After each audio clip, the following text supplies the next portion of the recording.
দুনিয়ার কোন গোলামের কাছে অনুমতি নেওয়ার প্রয়োজন নাই। কথা কোন ঠিক কিনা?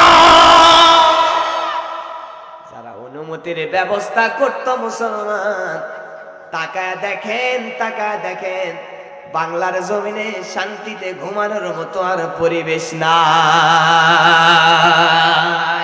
আমরা আগামী দিন দেখতে চাই যে যারা টার্গেট নিচ্ছেন, ক্ষমতার মস্তদে বসলে হুজুরদের দমন করবেন, কোরআনের উপরে 100% জারি করবেন, আলেমদেরকে ফাঁসির রশিতে ঝুলে নেবেন, আপনারা সাদা কাগজে লিখে নিয়ে যান। ক্ষমতায় যাওয়ার পরে 1 বছর পূর্ণভাবে মস্তদে টিকে থাকা সম্ভব হবে না। কার কাছে জিজ্ঞেস করব? আল্লাহ রাব্বুল আলামিন বলেন, ওয়াইযা কুরিয়াল কুরআনু ফাসতামিউ লাহু ওয়া আনসিতু লাআল্লাকুম তুরহামুন।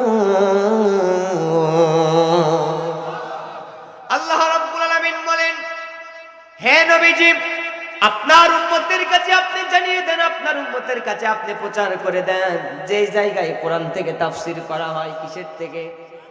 যে জায়গায় কোরআন তেলাওয়াত করা হয়, যেই জায়গায় তাফসীর করা হয়, বয়ান করা হয়, কোরআন সুন্নাহর আলোচনা করা হয়, ওই জায়গায় যদি মুসলমানেরা, দুনিয়ার মানুষরা যদি 2টা কাজ করতে পারে, কয়টা কাজ? আরো জোরে বলেন। 1 নম্বরে চুপচাপ শুনবে, 2 নম্বরে মনোযোগ হয়ে শুনবে। আল্লাহু আকবার কর। এই 2টা কাজের আঞ্জাম যদি দিতে পারে, বাংলার জমিনে নওগাঁ জেলার বদলগাছি থানার মানুষেরা, মুসলমানরা চাপাডালের ময়দানে বসে গেছে।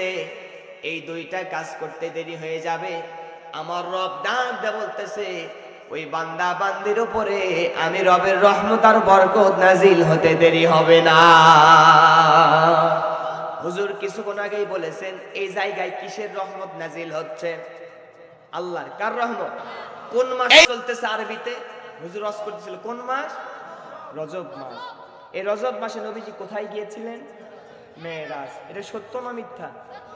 কিছু কিছু নাস্তিকরা, কাফেররা এটা বিশ্বাস করে না যে এত দূরের পথ কেমনে সম্ভব। এত দূরের পথ কেমনে সম্ভব? মূলত যে নবীজিকে সত্য মেরাজ করিয়েছিলেন তিনি কে? আরো জোরে বলেন। আল্লাহ রাব্বুল আলামিন বলেন, সুবহানাল্লাযী আসরা বিআবদিহি লাইলাম মিনাল মাসজিদিল হারামি ইলাল মাসজিদিল আকসা।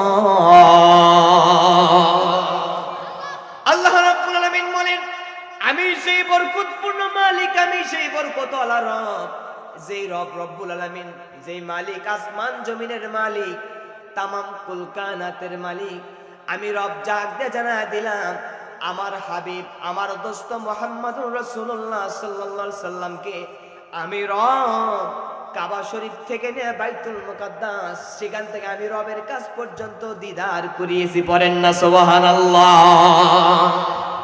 নবীজি মেরাজে গেলেন, জান্নাত দেখলেন, জাহান্নাম দেখলেন, জান্নাতি শরাব নবীজি পান করলেন। পান করবার পরে নবীজি যখন ফিরে আসবেন, জান্নাত পরিদর্শন করতেছেন, পরিভ্রমণ করতেছেন। জান্নাত যখন নবীজি ঘুরে ঘুরে দেখে, জান্নাতের ভিতরে নবীজি হযরতে বেলালের পায়ের জুতার খরমের আওয়াজ পেয়েছে। পড়েন না সুবহানাল্লাহ। কোন সেই বেলাল? যেই বেলাল হাবশী গোলাম, কালো চেহারার মানুষ, কালেমা পড়বার কারণে তাকে গ্রেফতার করা হলো, এত নির্যাতন করা হলো, হাতের উপরে পেরেক মারা হলো, পায়ের উপরে পেরেক মেরে দেওয়া হলো, বুকের উপরে পাথর চাপা দিয়ে দেওয়া হলো, জিহ্বার উপরে পেরেক মারা হলো, কথা যেন বলতে না পারে। বেলালকে ডাক দিয়ে জানা দেওয়া হলো, বেলাল কালেমা ছেড়ে দাও, দিন ইসলাম ছেড়ে দাও, নবী মুহাম্মাদের কালেমা ছেড়ে দাও। তুমি যদি এখনই কালেমা ছেড়ে দাও, তোমার উপর থেকে সব নির্যাতন বন্ধ হয়ে যাবে। বেলাল ডাক দিয়ে বলতেছে, ও আবু জেহেলের কেনা গোলামেরা, ও আবু জেহেলের চামচারা, তোমরা শুনে নিয়ে যাও, জেনে নিয়ে যাও, বেলাল নিজের জীবন কালেমার জন্য, ইসলামের জন্য, নবীর জন্য ওয়াকফ করে দিবে, শহীদ হয়ে যাবে, ফাঁসির রশিতে ঝুলবে, তোমাদের কাছে জীবন দিয়া দিবে, কালেমার পথ থেকে বিন্দু পরিমাণ সরে যাবে না। ঠিক কি না? যারা বেলালের উত্তরসূরি হয়, যুগে যুগে আমরা দেখেছি বেলালের উত্তরসূরিরা জীবন দিয়েছে, ফাঁসির রশিদে ঝুলেছেন, জালেম কুফার স্বৈরাচারদের কাছে মাথা নত করেনি।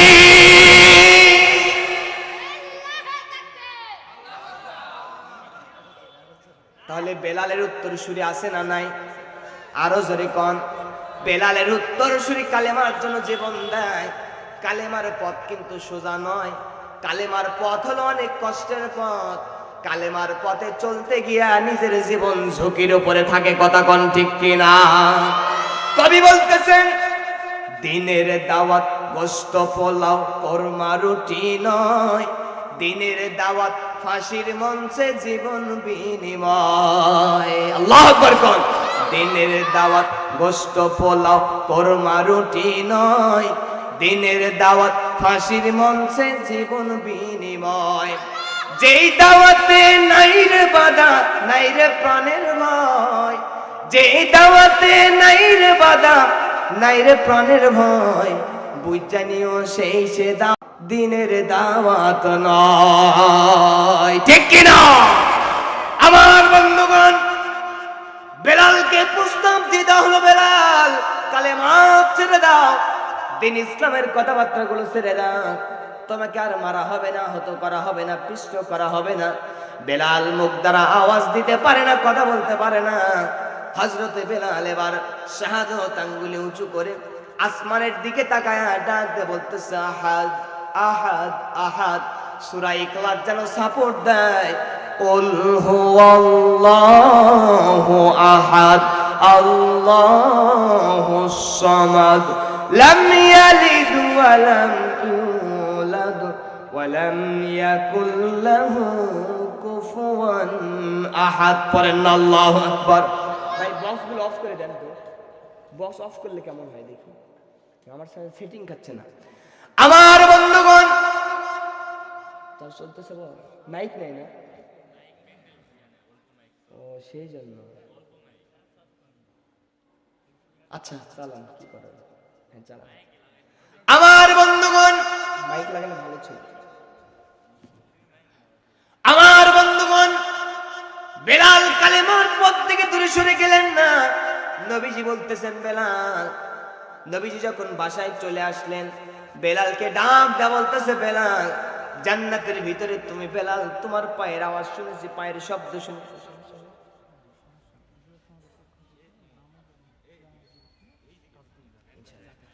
আমার বন্ধুগণ, গভীর মনোযোগ দেন। হযরত বেলাল, নবীজি যখন ডাক দেয়া বলতেছে, বেলাল জান্নাতের ভিতরে তোমার পায়ের আওয়াজ শুনতে পেয়েছি, তুমি দুনিয়াতে কি এমন আমল করো জানায় দাও। বেলাল কি নড়াই ভাই, আচ্ছা। বেলাল ডাকতে বলতেছে, ইয়া রাসূলুল্লাহ, হায়াতে জিন্দেগিতে তেমন কোনো বড় আমল করি নাই, ছোট্ট একটা আমল করি। নবীজি বলছেন, কি আমল করো জানায়া দাও। নবীজি ডাক দেন, নবীজির প্রশ্নে বেলাল ডাকতে বলতেছে, ইয়া রাসূলুল্লাহ, ইয়া হাবিবাল্লাহ, শুনে নিয়ে যান, আমি যে আমলটুকু করি সেটা হলো, আমি যখন অপবিত্র হয়ে যায়, আমি বেলাল সঙ্গে সঙ্গে ওযু বানায় ফেলি, আর ওযু করবার পরে 2 রাকাত নামাজ আদায় করে নেই। পড়েন আল্লাহু আকবার। নবীজি বলছেন, বেলাল রে, আমলটুকু জারি রেখে দাও, আল্লাহ পাক তোমাকে আরো উচ্চ স্থানে নিয়ে যাবে। পড়েন না সুবহানাল্লাহ, একটু জিকির করেন, লা ইলাহা ইল্লাল্লাহ, লা ইলাহা ইল্লাল্লাহ, লা ইলাহা, আরো জোরে, লা ইলাহা, লা ইলাহা ইল্লাল্লাহ মুহাম্মাদুর রাসূলুল্লাহ সাল্লাল্লাহু আলাইহি ওয়াসাল্লাম। ভাইজান, আপনারা কেউ কি উঠে যাবেন? 2-1 জন উঠতেছে, উঠে যাবে ভাই। মাইক হলে হয় কি, আওয়াজটুকু একটু সরে যায়, আর বক্সে ওই জায়গায় ঢ্যাপঢুপ করে বাড়ি খাচ্ছে। একটু দেখেন, তার একটু চিকন করা যায়। হ্যাঁ, সব ঠিক আছে, আলহামদুলিল্লাহ, খুব সুন্দর আয়োজন, মাশাআল্লাহ। হ্যাঁ মাশাআল্লাহ। এটা মনে হয় ঘুরতেছে মাইক নাকি ভাই? হ্যাঁ ঘুরতেছে না, আলহামদুলিল্লাহ, টেনশনের কারণ নাই, তাহলে আমার একটু সুবিধা হবে। হ্যাঁ মাশাআল্লাহ। ভাইরা, যেহেতু আজকে সকাল সকাল উঠেছি, ছোট্ট একটা বিষয়ের উপরে টাচ দিয়ে আমি আলোচনার দিকে ঢুকতে চাই। যেহেতু কোনো আয়াত আমি তেলাওয়াত আজকে করিনি, ধারাবাহিকভাবে আমি 5টি বিষয়ের উপরে আলোচনা রাখতে চাই। বলেন তো, আমাদের একটা পরিচয় আছে, আমাদের পরিচয়টার নাম কি? মানুষ। একটা পরিচয় নাম কি আমাদের? আমরা মানুষ। আমরা কি? আর হুজুরে, আমরা হলাম মানুষ। আমরা কি? মানুষ।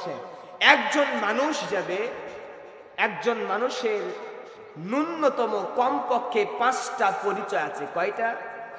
সবাই হাত উঠান। কয়টা? হাত উঠান, মনে থাকবে। আরো জোরে হাত উঠান। কয়টা? হাতের আঙ্গুল কয়টা? 5টা। এই 5টা পরিচয়ের উপরে আলোচনা আমি রাখতে চাই। আপনারা কি শুনতে চান? আরো জোরে কোন, শুনতে চান ভাই? ইনশাল্লাহ বলেন। একটা উদাহরণ দিয়ে আমি আলোচনার দিকে যাইতে চাই। আপনারা কি শুনবেন? হাত নামান, হাত নামান। একটা হুজুরের কাছে একটা চিকা, কি বলেন তো? কথা বলেন, হয়নি? আরো জোরে। একটা চিকা হুজুরের কাছে দোয়া চাইতে আসছে যে, হুজুর আপনি আমাকে দোয়া করে দেন, আল্লাহ যেন আমাকে বিড়াল বানায় দেয়। কি বানায় দেয়? কথা বলে না। বিড়াল বানায় দেয়। হুজুর এবার চিকার জন্য দোয়া করবে, আল্লাহ এই বিড়ালটারে, চিকাটারে তুমি কি বানাই দাও? আরো জোরে, বিড়াল বানাই। কারণ রাস্তায় বাহির হইলে এই বিড়ালকে থাবা দেয় কে? চিকাকে থাবা দেয় কে? এই জন্য ওর একটু চাহিদা যে বিড়াল হব, আর কেউ ডিস্টার্ব করবে না। ঠিক কিনা? আমি উদাহরণের জন্য, বোঝানোর জন্য বলতেছি, প্রেক্ষাপটের আলোকে। হুজুর এবার 2 হাত তুলে দোয়া করে দিচ্ছে। হুজুর দোয়া করতেছে, আল্লাহ এই চিকাটা বিড়াল হইতে চায়, তুমি চিকাটারে বিড়াল বানায় দাও। কি বানায় দাও? আরো জোরে বলেন, বিড়াল বানায় দাও। হুজুরের তো রবের কাছে কবুল হয়ে গেল, মঞ্জুর হয়ে গেল। এইবার কি শুরু হয়ে গেল? বিড়াল যখন রাস্তায় বাহির হয় আর একটা প্রাণী ডিস্টার্ব করে, এই প্রাণীটার নাম কি? আরো জোরে বলেন। কুকুর এমন থাবা দেয়, গাছের উপরে না চড়া পর্যন্ত তার জীবন বাঁচে না। এইরকম অহংকারী জাত কিছু ছিল কি ছিল না?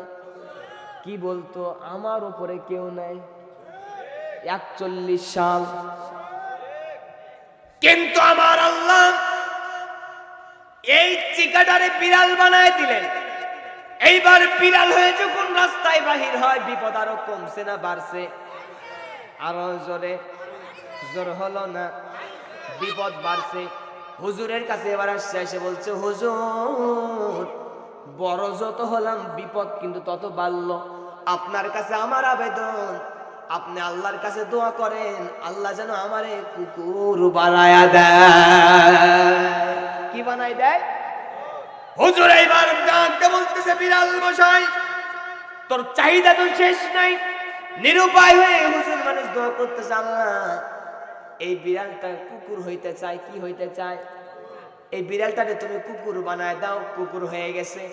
এবার আপনারা জবাব দেন, বন জঙ্গল এলাকায়, পার্শ্ববর্তী বর্ডার এলাকায়, সুন্দরবনের দিকে, কক্সবাজার এলাকায়, সাতক্ষীরা খুলনার বন জঙ্গল এলাকার দিকে কুকুরের চাইতেও শক্তিশালী, পাওয়ারওয়ালা কিছু ক্ষমতাবান হিংস্র জন্তু আছে না নাই? আরো জোরে বলেন, আছে? এইবার সে যখন চর এলাকায় যায়, তাদেরকে যখন আবার হিংস্র প্রাণীরা থাবা দেয়, বাঘ সিংহ যখন থাবা দেয়, কুকুর মশাই লাফ দিয়ে হুজুরের কাছে চলে আসে। এসে বলে, হুজুর কুকুর হওয়ার পরে বিপদ কিন্তু আরো আপনি দোয়া করে দেন, আল্লাহ যেন আমারে হিংস্র বাঘ বানায়া দেয়। কি বানায় দেয়? আরো জোরে বলেন। হুজুর কয়, তোর তো চাহিদার শেষ নাই, মামার বাড়ির আবদান নাকি? তারপরেও হুজুর বলতেছে, তোর তো শেষ দোয়া। কুকুর বলতেছে, হুজুর ঠিক আছে, এরপর আর কোনো দোয়া চাইবো না। হুজুর এবার নিরুপায় হয়ে সরল মনে 2 হাত তুলে দোয়া করতেছে, আল্লাহ এই কুকুরটারে বন জঙ্গলার বিশাল বাঘ তুমি বানায়া দাও। কি বানায় দাও? আল্লাহ কয়, দোয়া মঞ্জুর, বাঘ হয়ে গেছে। রাত পার হয়ে যেই মাত্র সকাল হয়েছে, আপনারা জবাব দেন, হিংস্র বাঘের পেটের ভিতরে ক্ষুধা কম না বেশি? আরো জোরে কোন। পাশে বসা ছিল দোয়া করনেওয়ালা হুজুর, ডাক দিয়ে বলতেছে, হুজুর পেটের ক্ষুধা সহ্য করতে পারি না, আপনারে দিয়াই মনে হয় সকালবেলা নাস্তা শুরু করা লাগে। কি শুরু করা লাগে? হুজুর কয়, তুই তো আত্মা জিনিস, দোয়া কার, কথা কয় না। আরো জোরে। হুজুর বলতেছে, দোয়া কিন্তু ফেরত নিব, কারণ যে হুজুরের ভালো দোয়া কবুল হয় ওই হুজুরের কিন্তু খারাপ বদ দোয়াও লাগতে পারে কি পারে না। আরো জোরে কোন। বাপ বলতেছে, যত কিছুই করেন আপনাকে খাইয়ে দাও। হুজুর বলতে, তুই খাবার চাইলে দোয়া ফিরাই দাও, ঠিক কিনা? দুইজনের খেলা চলতেছে। উদাহরণটা এবার আপনার বাংলার জমিনে 17 বছরের সঙ্গে মিলান। যারা বাঘের ভূমিকা পালন করেছিল, আহমদ শফি হুজুরের কাছে দোয়া নেয়া ক্ষমতার মসনদে গেল। ওই একই আহমদ শফি হুজুরকে আবার কিছুদিন পর তেতুল হুজুর বানালো। কথা কয় না, আরো জোরে। একই আহমদ শফি হুজুরকে তেতুল হুজুর বানালো। আল্লামা সাঈদীকে ইনজেকশন পুশ করে মারলো। হুজুররা দোয়া ফেরত নিল। যেই ত্রিকার গোষ্ঠীরা বাঘ হয়েছিল, দোয়া ফেরত নিতে দেরি হয়ে গেছে। মামুর বাড়ি দিল্লিতে ফকিরের মতো পালিয়ে যেতে বাধ্য হয়েছে।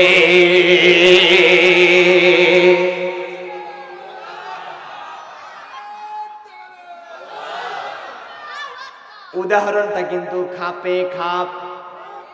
মুনতাজের বাপ।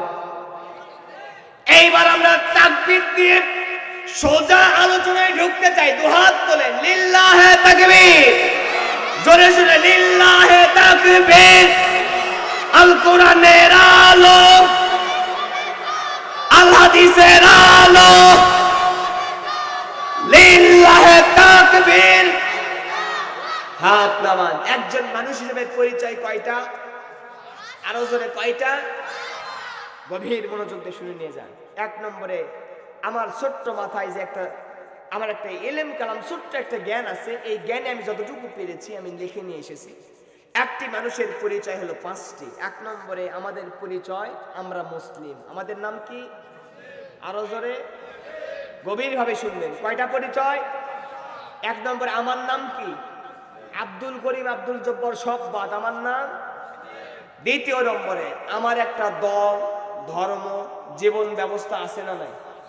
সেটার নাম কি? ইসলাম। আমার দল, ধর্ম, জীবন ব্যবস্থা কোনো মানুষের সংবিধানে চলবে না, ভারতের সাপোর্টে চলবে না, ইন্ডিয়ার সাপোর্টে চলবে না, আমেরিকার দেখানো কোনো লোক প্রশাসনে চলবে না। আমার একটা যে ধর্ম আছে সেই ধর্ম চলবে একটা কিতাব দিয়া, পুস্তক দিয়া, একটা বিধান দিয়া, সংবিধান দিয়ে। সেই কিতাবের নাম? ধন্যবাদ। 4 নম্বরে, এই দল, ধর্ম, কিতাব সমস্ত কিছু চলবে, সেই চালানোর জন্য একজন হাদি, পথ প্রদর্শক, একজন নেতা, আদর্শ আছে না নাই? সেই নেতার নাম কি? জনাবে মুহাম্মদুর রাসূলুল্লাহ। 5 নম্বরে, মুসলিম হইলেন, ইসলাম অনুযায়ী জীবন গঠন করলেন, কোরআন অনুযায়ী জীবন সাজালেন, নবীজির আদর্শ দ্বারা নিজের জীবন পরিচালনা করলেন। 5 নম্বরে, শেষে আপনার একটা দাদার বাড়ি, নানার বাড়ি, শেষে একটা ডেস্টিনেশন, ওই ঠিকানা জান্নাত আছে, বাড়ি আছে, সেই ঘরটার নাম কি? আরো সেই ঘরটার নাম জান্নাত। চলুন আমরা মুসলিম সম্পর্কে জেনে নেই। আমাদের পরিচয় কি? পয়েন্ট কত নম্বর শুরু হচ্ছে? আরো জোরে বলেন। 1 নম্বর, আল্লাহ রাব্বুল আলামিনকে জিজ্ঞেস করব, আল্লাহ মুসলিম কারে বলা হয়? কোথায় থেকে মুসলিম শব্দটা এসেছে? মুসলিম শব্দটা আরবি শব্দ। আলোচনার দিকে কিন্তু চলে এসেছি। এই 5টার উপরে কথা বলতে চাই ইনশাআল্লাহ। যতদূর পারি সম্ভব আলোচনা করব। আমা তৌফিক ইল্লা। 1 নাম্বার, মুসলিম শব্দের অর্থ হচ্ছে যেই ব্যক্তি আত্মসমর্পণ করে। সুবহানাল্লাহ কোন। এটা হচ্ছে ইসমে ফাইল। এটা কি? ইসমে ফাইল। যেই ব্যক্তি আত্মসমর্পণ করে তাকে কি বলা হয়? মুসলিম। মুসলিম শব্দের অর্থ হচ্ছে আত্মসমর্পণকারী। আল্লাহু আকবার কোন। এবার আত্মসমর্পণ করব কার কাছে? আরো জোরে বলেন। আল্লাহর নবী, জাতির পিতা হযরত ইব্রাহিম খলিলুল্লাহ তাকে যখন আল্লাহ পাক অর্ডার করলেন আসলিম, হে নবীজি আপনি আত্মসমর্পণ করুন, আপনি নত হয়ে যান, আপনার মাথাটা নত করে দেন। কার কাছে? ইব্রাহিম আলাইহিস সালাম জাতির পিতা ডাক দেয়া জানা দিলেন আসলামতু লিরাব্বিল আলামিন। জাতির পিতা হযরতে ইব্রাহিম আলাইহিস সালাম কোনো অপশন রাখলেন না, কোনো ফাঁকা জায়গা রাখলেন না। ইব্রাহিম আলাইহিস সালামকে যখন অর্ডার করা হলো, হে নবীজি আপনি আত্মসমর্পণ করেন, ইব্রাহিম আলাইহিস সালাম ডাক দিয়ে জানাই দিলেন আমার মাথাটা, আমার মস্তকটা আসমান জমিন কুল কায়নাতের মালিকের কাছে আমি সর্ব অবস্থায় নত করে দিলাম। বলেন তো আমাদের জাতির পিতার নাম কি? আরো জোরে। আকীদা ক্লিয়ার পরিষ্কার, আমাদের জাতির পিতা কে? আমি যখন বলবো বাকি সব ঘোড়ার ডিম, জাতির পিতা আরো ধরে বাকি সব ঘোড়ার ডিম। ইব্রাহিম আলাইহিস সালামকে অর্ডার করা হলো নবী ইব্রাহিম আপনি আত্মসমর্পণ করেন। ইব্রাহিম আলাইহিস সালাম ডাক দিয়ে বললেন আসলামতু লিরাব্বিল আলামিন, আসমান জমিনের মালিকের কাছে আমার মাথাটা আমি অবনত করে দিলাম, নত করে দিলাম, রুজু করে দিলাম। আল্লাহকে জিজ্ঞেস করবো আল্লাহ কোরআন শরীফের কোথায় তুমি মুসলমান সম্পর্কে আলোচনা করেছো, মুসলমান সম্পর্কে তুমি বলেছো, একটু ডাক দিয়ে জানায় দাও। আল্লাহ রাব্বুল আলামিন ডাক দিয়ে বলছেন ওয়াকালা ইন্নানি মিনাল মুসলিমিন।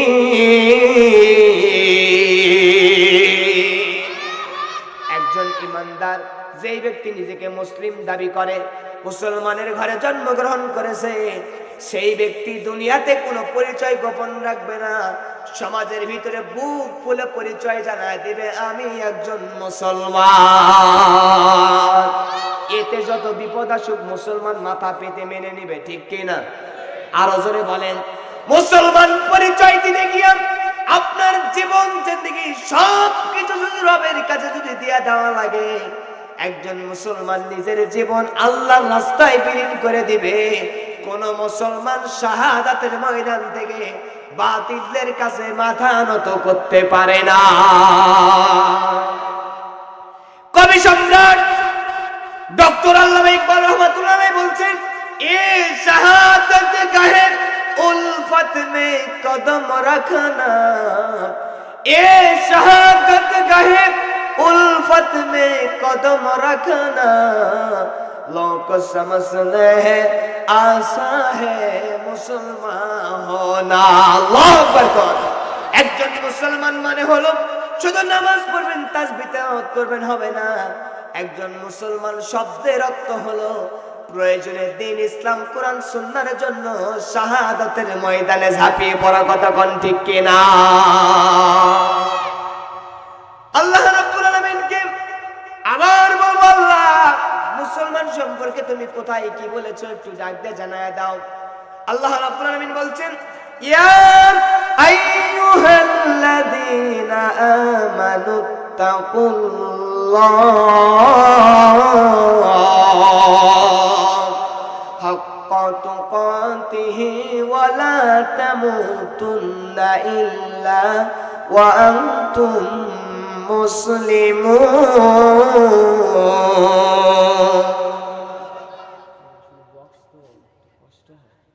আমি যে স্পিডে কথা বলি আজকে যে গলা ভেঙে ফেলি কালকে অবস্থা খারাপ হয়ে যাবে। আমার বন্ধুগণ আল্লাহ রাব্বুল আলামিন বলছেন হে নবীজি আপনি উম্মতের মাঝে জানা দেন, বলে দেন ঈমানদার মুমিনরা যেন আমি রবকে ভয় করার মতো ভয় করে। ওয়ালা তামুতুন্না ইল্লা ওয়া আনতুম মুসলিমুন, আর তারা যেন মুসলমান না হওয়া পর্যন্ত মৃত্যুবরণ। আরো জোরে কোন মৃত্যুবরণ? তাহলে মুসলমান না হওয়া পর্যন্ত মৃত্যুবরণ করা যাবে। কোরআন থেকে জানলাম মুসলমানের অনেক গুরুত্ব আছে, অনেক জজবা আছে। এবার হাদিসের দিকে চলে যান। নবীজিকে জিজ্ঞেস করা হলো ইয়া রাসূলুল্লাহ মুসলমান কারে বলা হয় আপনি একটু জানায়া দেন। আল্লাহর নবীজি বলছেন আল মুসলিমু মান সালিমাল মুসলিমুনা মিন লিসানিহি ওয়া ইয়াদিহি, ওই ব্যক্তি খাঁটি মুসলমান যার হাত এবং মুখ থেকে অপর মুসলমান নিরাপদ থাকে। বলেন না মারহাবা। তাহলে খাঁটি মুসলমান হতে গেলে নিজেকে হাতকে বাঁচানো লাগবে, মুখকেও বাঁচানো লাগবে, ঠিক কিনা? আরো জোরে বলেন। এইবার চলে যান, এইবার চলে যান নবীজির হাদিস থেকে জানলাম খাঁটি মুসলমান কারে বলা হয়। খাঁটি মুসলমান তারে বলা হয় যার হাত এবং মুখ থেকে অপর মুসলমান নিরাপদ থাকবে। আপনি আপনার হাত দ্বারা অপর মুসলমান ভাইকে অন্যায় ভাবে মারতে পারবেন না, আপনার কলমের খোঁচায় আপনি অন্যকে আঘাত করতে পারবেন না, রিজিককে নষ্ট করে দিতে পারবেন না, আপনার কলমের খোঁচার কারণে নিরপরাধ মানুষের উপর মিথ্যা মামলা দিতে পারবেন না। কতক্ষণ ঠিক কিনা? আপনার জবান দ্বারা আপনি গান বাজনা করতে পারবেন না। আপনাকে জবান দিয়েছেন আমার আল্লাহ, বলেন তো কি তেলাওয়াত করবার জন্য? আরো জোরে কোন। কিন্তু সেই জবান দ্বারা সেই মুখ দিয়ে আল্লাহর খাদ্য আল্লাহ রিজিক ভক্ষণ করে আর স্বাদের লাউ খাওয়ার পরে গান বানায়, স্বাদের লাউ বানাইছে মোর বৈরাগী। আছে না? না আবার কই আল্লাহ নাউজুবিল্লাহ কোন। এই জন্য জবানের হেফাজত করা লাগবে কি লাগবে না? হাতের হেফাজত করা লাগবে কি লাগবে না? আমার বন্ধুগণ, আলোচনার দিকে চলে যান। খাঁটি মুসলমান কারে বলা যায়? খাঁটি মুসলমান কারে বলা হয়? এইবার আপনি চলে যান খলিফাতুল মুসলিমিন আমিরুল মুমিনিন, নাম তার হযরত উমর। নাম কি? আরো জোরে বলেন। ইসলামের প্রধান 4 জন খলিফা আছে, কয়জন বলেন তো? পয়লা নম্বর খলিফার নাম কি? দ্বিতীয় নম্বরে কে? তৃতীয় নম্বরে কে? চতুর্থ নম্বরে কে? আলী রাদিয়াল্লাহু, নবীজির জামাই। এই 4 জন খলিফার ভিতর থেকে সম্পর্ক তাদের হলো 2টা। পয়লা নম্বরে 2 জন হলো নবীজির শ্বশুর, আর শেষের 2 জন হলো আমার নবীজির জামাই। দ্বিতীয় খলিফা খলিফাতুল মুসলিমিন আমিরুল মুমিনিন হযরত উমরের জামানা চলতেছে। মদিনাতে একটা বৃদ্ধ মুরব্বী, একটা বাগানের কর্মচারী ছিল, বাগানের মালিক ছিল, বাগান দেখাশোনা করত। সেই জামানায় ওই যুবকের, ওই মালিকের, বৃদ্ধ মালিকের বাগানে অনেক দূর থেকে একটা যুবক এসেছে। আসবার পরে উটটুকু বেঁধে রেখে বাগানের ভিতরে বিশ্রাম নেওয়া শুরু করে দিয়েছে। কিছুক্ষণ পরে উটটুকু ছিটকে চলে গেছে, বাগানের ভিতরে চলে গেছে। আল্লাহু আকবার কোন। বাগানের ভিতরে উট যখন চলে গেল, যাবার পরে বৃদ্ধ মুরব্বী উটকে লক্ষ্য করে বাগান রক্ষা করবার জন্য একটা পাথর ঢিল নিক্ষেপ করলো। উট সঙ্গে সঙ্গে জমিনে দুনিয়া থেকে বিদায় হয়ে চলে গেল, জমিন থেকে মৃত্যুবরণ করে ফেলল। বাগানের মালিক, কর্মকর্তা, মুরব্বী মানুষ আঘাত করতে দেরি হয়ে গেছে, যুবকের উটটুকু মারা যাইতে দেরি হয়নি। যুবকের যখন ঘুম ভাঙলো, ঘুম থেকে উঠে দেখে আমার রেখে যাওয়া উট, বেঁধে ফেলা উট বাইরে বের হয়ে চলে গেছে, আর বাগানের ভিতরে প্রবেশ করবার পরে আমার উটকে মেরে ফেলেছে। খোঁজ নেওয়া শুরু করলেন। বাগান যখন চতুর্দিকে ঘাটাঘাটি করা শুরু করলো, শুরু করে দেখা গেল ওই বাগানের ভিতরে একটা বৃদ্ধ মুরব্বী ছিল। বৃদ্ধ মুরব্বীকে ডাক দিয়ে বলল, মুরব্বী আপনি কি আমার উটকে হত্যা করেছেন নাকি? বৃদ্ধ মুরব্বী ডাক দিয়ে বলতেছে, বাজান আমার একটা পাথর নিক্ষেপ করেছিলাম, জায়গায় দুনিয়া থেকে বিদায় হয়ে গেছে। যুবক মানুষ রক্ত টকবকে গরম সহ্য করতে পারে না। একেতেই বৃদ্ধ মানুষ যেই মাত্র একটা কিল ঘুষি মারছে, বৃদ্ধ মুরব্বীও দুনিয়া থেকে বিদায় হয়ে গেছে। একদিকে বাগানের কর্মচারী, বৃদ্ধ মুরব্বী দুনিয়া থেকে বিদায় হয়ে গেল। দ্বিতীয় নম্বরে ওই যুবকের উটটাও দুনিয়া থেকে, আরো জোরে, দুনিয়া থেকে বিদায় হয়ে গেল। মামলা কয়টা? আরো জোরে কোন। যুবকের যুবকের যুবকের উটটাই, আর ওই বাগানের কর্মকর্তা বৃদ্ধ মুরব্বী দুনিয়াতে বেঁচে নাই। কথা কোন ঠিক কিনা? পক্ষান্তরে ওই 2 জন বৃদ্ধ মুরব্বীর, 2 জন বৃদ্ধ মুরব্বীর, ওই মুরব্বী মানুষের 2টা পুত্র সন্তান ছিল। কয়টা? আরো জোরে বলেন। 2টা পুত্র সন্তান ছিল। তারা যখন জানতে পারলো আমার পিতা দুনিয়া থেকে বিদায় হয়ে গেছে, এইবারে 2 জন ছেলে সন্তান বাগানে প্রবেশ করে যুবককে গ্রেফতার করেছে। কাকে? যার কিল ঘুষি খেয়ে দুনিয়া থেকে মুরব্বী বিদায়। এমনিতেই বৃদ্ধ মানুষ, মুরব্বী মানুষ, বাংলায় একটা প্রবাদ আছে, বাক্য আছে, যে মরাক মারা তুই খুনের দায়ী হলো, ঠিক কিনা?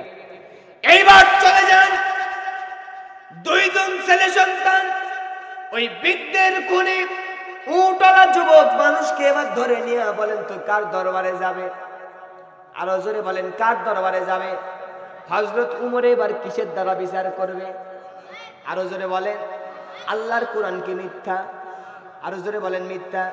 যেই যুবকের বিচার যদি আল্লাহর কোরআন দ্বারা করা হয়, এইটা মিথ্যা অন্যায় বিচার করা হবে না, এইটা কিন্তু খাঁটি বিচার করা হবে। কথা কোন ঠিক কিনা? তাহলে আমাদের পয়লা নম্বর পরিচয় কি? কথা কয় না, আরো জোরে। মুসলিম, আমি একজন আত্মসমর্পণকারী, ঠিক কিনা?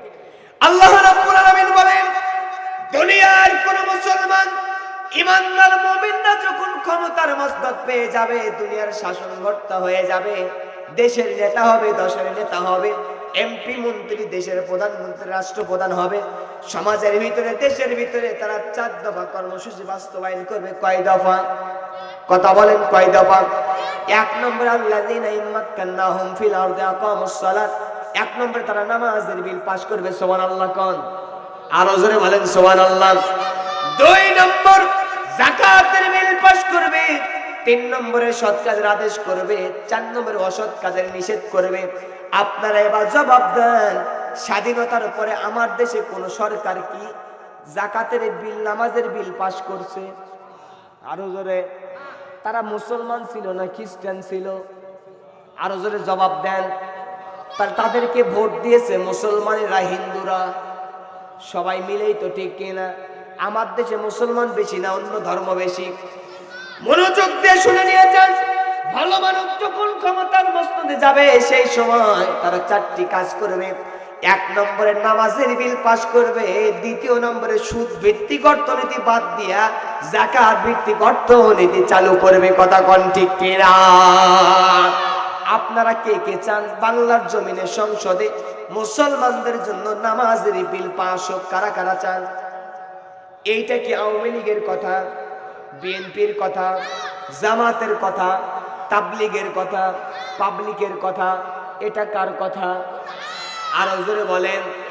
তাহলে নামাজের বিল যদি পাস করতে চান জমিনের ভিতরে, হাতের ময়লা থাকলে, যেমন আপনি অন্য জায়গার ময়লা পরিষ্কার করতে পারবেন না, হাতের ময়লা পরিষ্কার করতে গেলে একটা শুদ্ধ হাত লাগবে, পবিত্র হাত লাগবে। নামাজি ব্যক্তি যদি ক্ষমতার মসনদে না যায়, বেনামাজের মাধ্যমে বাংলার সংসদে কোনোদিন নামাজের বিল পাস হতে পারে না। আপনারা নামাজিদেরকে ক্ষমতায় দিতে চান না বেনামাজি? আরো জোরে কোন? তাহলে নামাজিরা যদি ক্ষমতার মসনদে চলে যায়, বাংলার জমিনে 5 ওয়াক্ত নামাজ চালু হয়ে যাবে। কথা কোন ঠিক কিনা? 2 নম্বরে বাংলাদেশে সুদ আছে না নাই? আরো জোরে কোন আছে না নাই? আমি বলি ভাই রে ভাই, যারা সুদ খান, সুদের পরিবর্তে মুদ খান। কি খান? কারণ সুদের ব্যাপারে আল্লাহ রাব্বুল আলামিন বলেছেন, আহাল্লাল্লাহুল বাই'a ওয়া হারামার রিবা।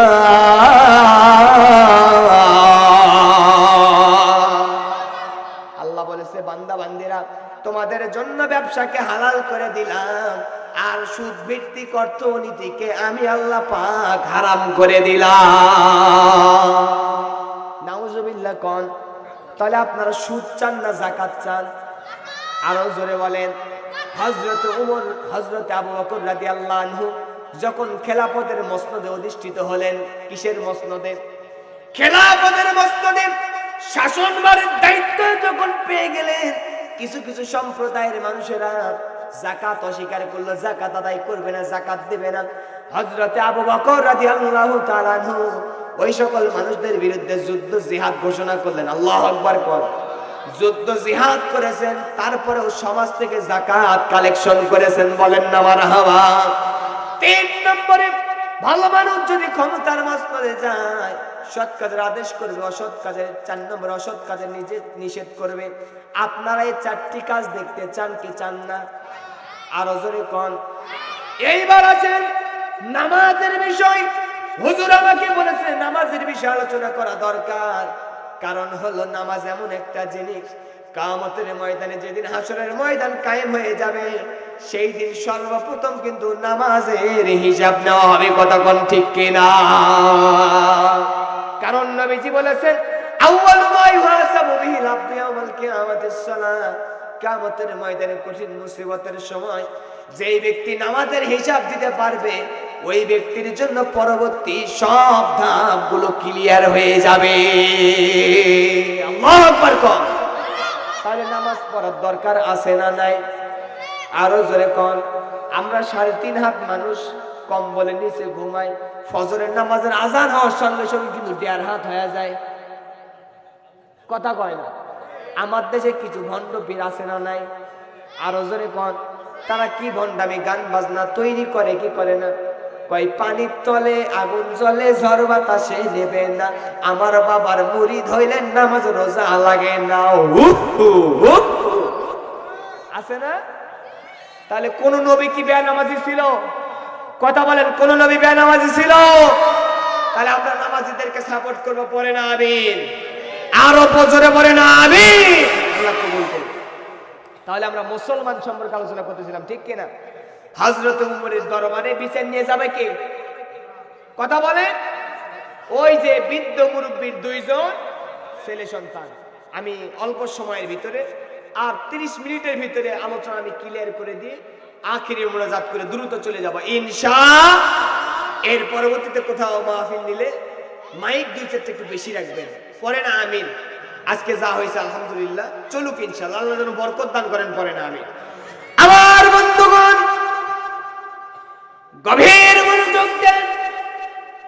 বৃদ্ধ মুরব্বী 2 জন সন্তান হযরত উমরের দরবারে চলে গেল। এবার বলেন তো হযরত উমর বিচার করবে কিসের দ্বারা? আরো জোরে জোর হলো না? কোরআন দ্বারা বিচার করবে। কারণ আল্লাহ বলেছেন, ওয়ামান লাম ইয়াহকুম বিমা আনজালাল্লাহু ফাউলাইকা হুমুল কাফিরুন। আল্লাহ রাব্বুল আলামিন বলেছেন,